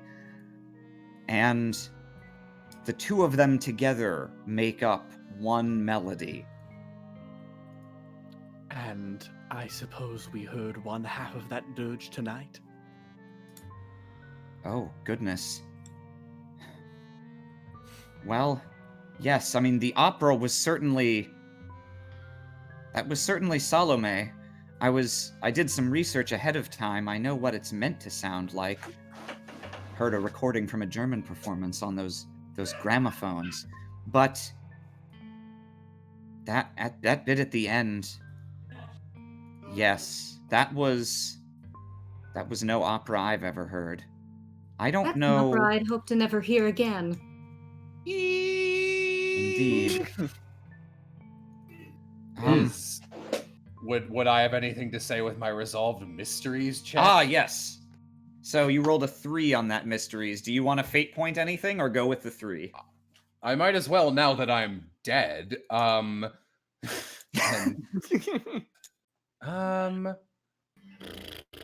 Let's see. Do I have... Gosh. All of these would be such fucking Reaches. long stretches. Yeah. To be real, I don't know if I could pull any of these. Nothing beyond just like, oh, you can't get that past me, or this was a buried secret. Like, I don't have anything better, so I don't think I can fade anything. Yeah, Tomasa, with your 3 mysteries, you assess that whatever that power was, it appears, I mean, it doesn't take a genius to deduce that it's obviously based on sound. It seems that the sounds appear to have been somehow hypnotically laid into your brain as a latent thing to be activated later. That the whole time you were listening to the song, its power over you was actually growing until it was activated all at once. And therefore, a good thing you can take away from this is that if you're not caught by surprise again and not in an opera house where sound is inescapable, you would probably fare better against that attack in future. You're not sure of any direct mystical way to counter it, but there are obvious practical countermeasures you could try to take, such as the earplugs that her right-hand man appeared to have. Such as the earplugs. Well, that makes enough sense. This is so bizarre, though. That was no cultist. That was Nerissa Dukas. She's a well-known international opera star. What would she have to do with anything like this? Indeed. I think it might be worth doing a little bit of digging on Miss Ducasse. Oh, People but have that's how it always secrets. is. Yes, they do. All along, could this be the one who was standing right next to you the whole time? Law. No offense. Please don't say things like that when He you can't look help like it. you do and act like you do. He really can't help it. I still have that gun. I would ask for that back now, man. Oh, yes, of course. My apologies. Just every time she hands you the gun while not looking at you. Yeah, he takes the gun. Thank you. Hubert. Good to see you're in good health. Yes, he's Bang! Dr. Blake, is your relationship such that you allow Hubert to pet you? God, no. Okay. How indignant. He's not even allowed to touch me. Yes, I'm glad to see you're all right. We had no idea what was waiting for you here after all that happened at the museum. Yes, I must say I was ashamed to have missed all the action. There's something more that you're not telling us, isn't there? What's become of Raymond? Yes, well, The dead man we found on the beach. that would be the one. Yes, Tomasa, thank you for that. Yes, unfortunately, he was found earlier today on the beach. We've taken great pains to make sure that he has been respectfully taken care of. Preserved. He's literally in the trunk of our car. Respectfully she- preserved. She on the hood. Yes. It seems his body was, well, he was deceased as of only recently, but the condition of his body is as such. I believe the people we just dealt with may have gotten to him only a few days ago, perhaps even last night. Oh, God. But that note was hand-delivered this morning. Oh, no. As I suspected, it mustn't have been him. I found no But how ticket and no It's- bracelet on him. It's not possible. I know his handwriting. I know his turns of phrase. How could someone have... Raymond. Oh. Perry's also taking it pretty hard. He has sat down on the ground. He's just sitting on the sidewalk, taken his hat off and held it to his chest. What a day. Lisbeth stands back up quickly, though. We need to get these people. Yes. Research if we must, but... Damn the bracelet, I don't care about that. If they killed Raymond, they're going to answer to me. Miss Lisbeth, they have got what they've came for, so now I'm quite curious. Did she have any other performances planned? Do you know of that? Or should we expect them to be taking a boat out of the country rather soon? Well, as I said, I looked into the opera a little bit. I mean, this was opening night. They were supposed to play here for 3 weeks at least. I can't imagine she'll be coming back anytime soon now. Although, I suppose we're really the only ones who understand what happened. If that is the case, then the artifact she risked her career for must have some great power indeed. It is quite dangerous in the wrong hands. And I do not trust that scar-faced assistant of hers. He had an ugly grin and an ugly soul. Strong as the Dickens, too. Then it Well, seems we have a singer to catch. Yes, Miss Rogers, if it makes you feel better, and if it puts your heart at ease, my job is often to specifically apprehend people of exactly this nature. Unfortunately, I have had the experience of dealing with them many, many times. Artifacts of this nature often... They often attract these unsavory sorts. And bring out the worst in good people. Everyone looks at Marksley. What? I'm flattered to think you. I'm flattered you think I'm good people. You see, when they were leaving, I managed to swipe this from his pocket. Produces the bracelet. I'd like to burn 1 fate point to have the bracelet right now. Oh dear. If those you're saying those were, you said artifact. Do you mean in the general archaeological sense, or you're not referring to something more? She looks abashed to even say the word supernatural. Are Oh, you? very magical indeed. Unfortunately, I am. I do not care much for the magics or the supernatural. In my experience, they are just normal artifacts with gobbledygook all over them. But that gobbledygook is valuable in the eyes of the evil. So it is my job to punch them until they go away, or to destroy the artifact, one or the other. Well put. I've had a. Oh dear. I ascribed so little consequence to it before, but if that could possibly have some kind of otherworldly connection. I'd been studying the context as these bracelets related to the Quelina Kyrie. What would be their purpose? Why would someone inscribe music in this manner? The Quelina Kyrie notoriously passed down almost all of their records, their stories, and their knowledge verbally. To have one of them go and have an item like this made is nearly unprecedented, and it had struck me as odd.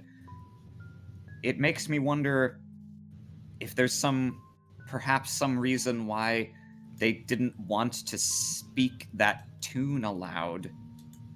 And then that in turn makes me think of, it's silly. It's probably much earlier in my research. I found many oblique references in the stories of their tribe to, in their folklore, the event that spawned the Amazon River, supposedly. Well, in some accounts, it was the source of the river. In others, it was placed at the mouth of the river. They sealed something away that one of their people made. This was hundreds of years ago. They sealed something away deep beneath the waters of the Amazon, or, to believe another telling, they sealed it away beneath the earth, and the earth began to cry. I realized I don't have a name for these bracelets, but they could fit the description of an item that, well, in their other stories, only appears to be referred to as the funerary key, or, well, that would be an English translation.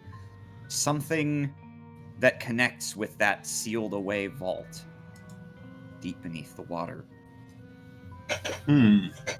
Yes, that sounds about par for the course for this type of item. Usually something mythological, usually something buried in a ditch, and oftentimes I find when something is terrifying to people who do not understand it in the past, they will throw it in a ditch and go, that is that, and then this happens. Do not throw things in a ditch when you are done with them. They will come back. Sorry, I did not mean to get heated. This is a pet peeve of mine. No, you're completely right. You can't just throw something in the ocean. The ocean has waves and will push it back up to the shore, or someone will dive down and get it. You should destroy things you don't like. For some reason, once again, he looks at Marksley. Marksley looks past him to Elizabeth, and so you're saying that... and so you're saying that they may be taking this to the Amazon to unlock the secret beneath the river? This is... I feel odd affirming that idea because I always thought everything in that story was just, just like any other piece of old folklore. But these events have given me a new perspective. Folklore, not superstition or otherwise. If they believe it, they'll act upon it, and we can intercept them. It's very true. Oftentimes, belief leads to things becoming real. People have made that mistake in my life many times. I'll say. No! Huh? No, not a mistake, but like you're correct. Anyone Okay, who yes. anyone who believes If something you put strongly. your mind to something, it will become real eventually. Nothing is. Oh, I'm sorry. I'm all out of fate points. Me too. Oh. Well, all right then. I know it's. I feel terribly out of my depth here. Pun. You know what? He's gonna tag his aspect in too deep. Pun very much intended. However, if Mr. Whoa! Sorry. Whoa! no. Tomasa opens his Right, mouth that and way. begins. He opens his mouth and begins speaking in tongues. Tomasa Sorry. opens his mouth and everyone's faces melt like in Raiders of the Lost Ark. I just wanted to say, whenever Tomasa, oh my God, Andrew, why are you like? long that message is? Wow, that just keeps going. Fuck. All right, 250 lines. sorry. I just wanted to say that whenever Tomasa talks about this stuff, he is making this exact pose Yep. and expression. Yeah, that's what I imagine. Mr. Booth, you're saying intercept them. Are you perhaps proposing we travel to the Amazon ourselves, beat them to the chase, as it were? Oh, that's what I if had we planned can't corner them originally. elsewhere. If we cannot corner them elsewhere, it seems to be the best way to catch them by surprise. Well, One- he adjusts his bow tie and kind of tugs his shirt tails a little bit, stands up very straight and looking Oh, very God. proud of himself. It just so happens I might be your man. His eyes all a twinkling. Oh, I Perry, have the you power are- to turn into a submarine. Ah, Perry, you are Pop in my mouth. Sucks us up like Kirby. If Perry, we you're always so reliable.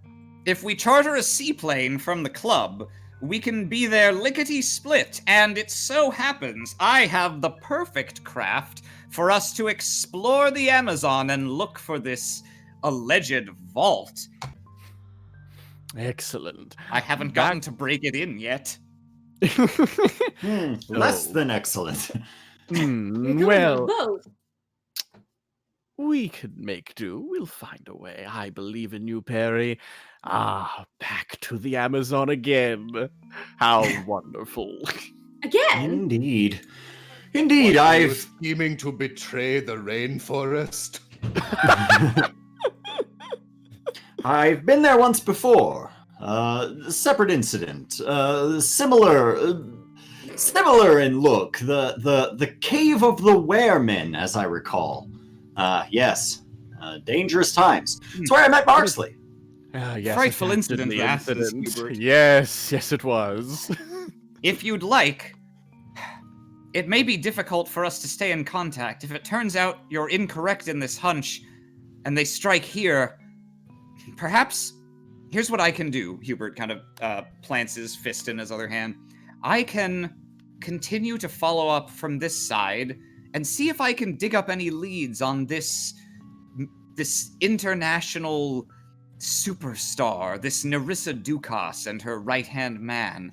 And maybe... I believe she said the name Stefan when speaking to him. He starts writing that down. Stefan. Yes. I can look into them. I can get the police on this right away. They won't be setting foot in New York again, I can promise you that.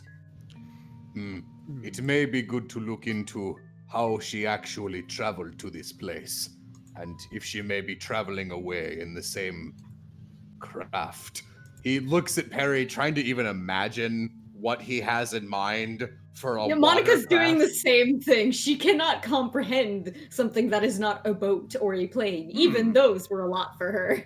I Oh, must goodness. say, I have never been to South America before, but I would be interested in trying one of their cocoa nuts and the hot cocoa variety that I have heard so much about. Yes, me too. Oh. That's the bromine in chocolate. It's too much for Dr. Carl Blake. Well, I'm going to get in touch with the club immediately. I'll start making preparations. We can leave as soon as you're ready, and I'll have the platypus loaded aboard.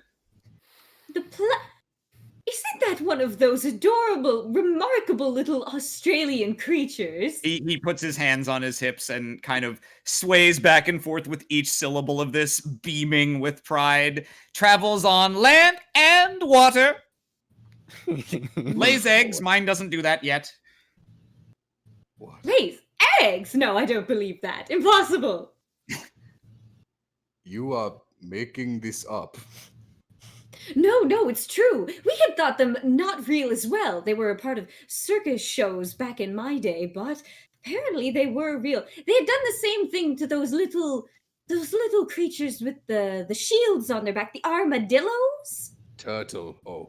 No, turtles are quite real. I like those quite a bit as well. And so, as you argue about the relative merits of different aquatic creatures, we cut to a short time later. A seaplane carves its way down from the American Northeast along the coast and towards the distant, exotic land of South America. To the mouth of the Amazon River. Whoa. What dangers await them there? Will they be able to stop the nefarious plans of Nerissa Dukas and her cult? Who can say? But one thing we know for sure. It's going to be a wild ride! God. Jesus Christ. Luckily, the Amazon is not a large river, so it will be easy to search. We shan't be here any longer than a week. 5 Fantastic. months later. Oh I can't wait for God, the next it's so humid. Oh, the bugs! Arim, this is really popping off the shelves. The next edition will be a hit, I can tell you that much. Thank you. Find out what will become of the Centurions. What will become of our very American civilization? Because America is the default assumed nationality in these stories, I guess.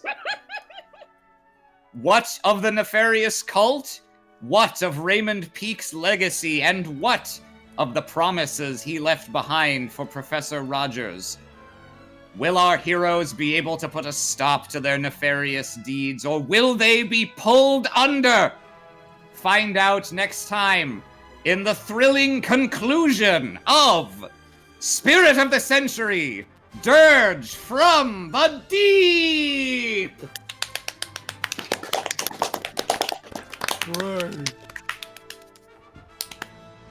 Alrighty, very Man, I well love done. this game. This is a great game. Yeah. It's a lot of fun.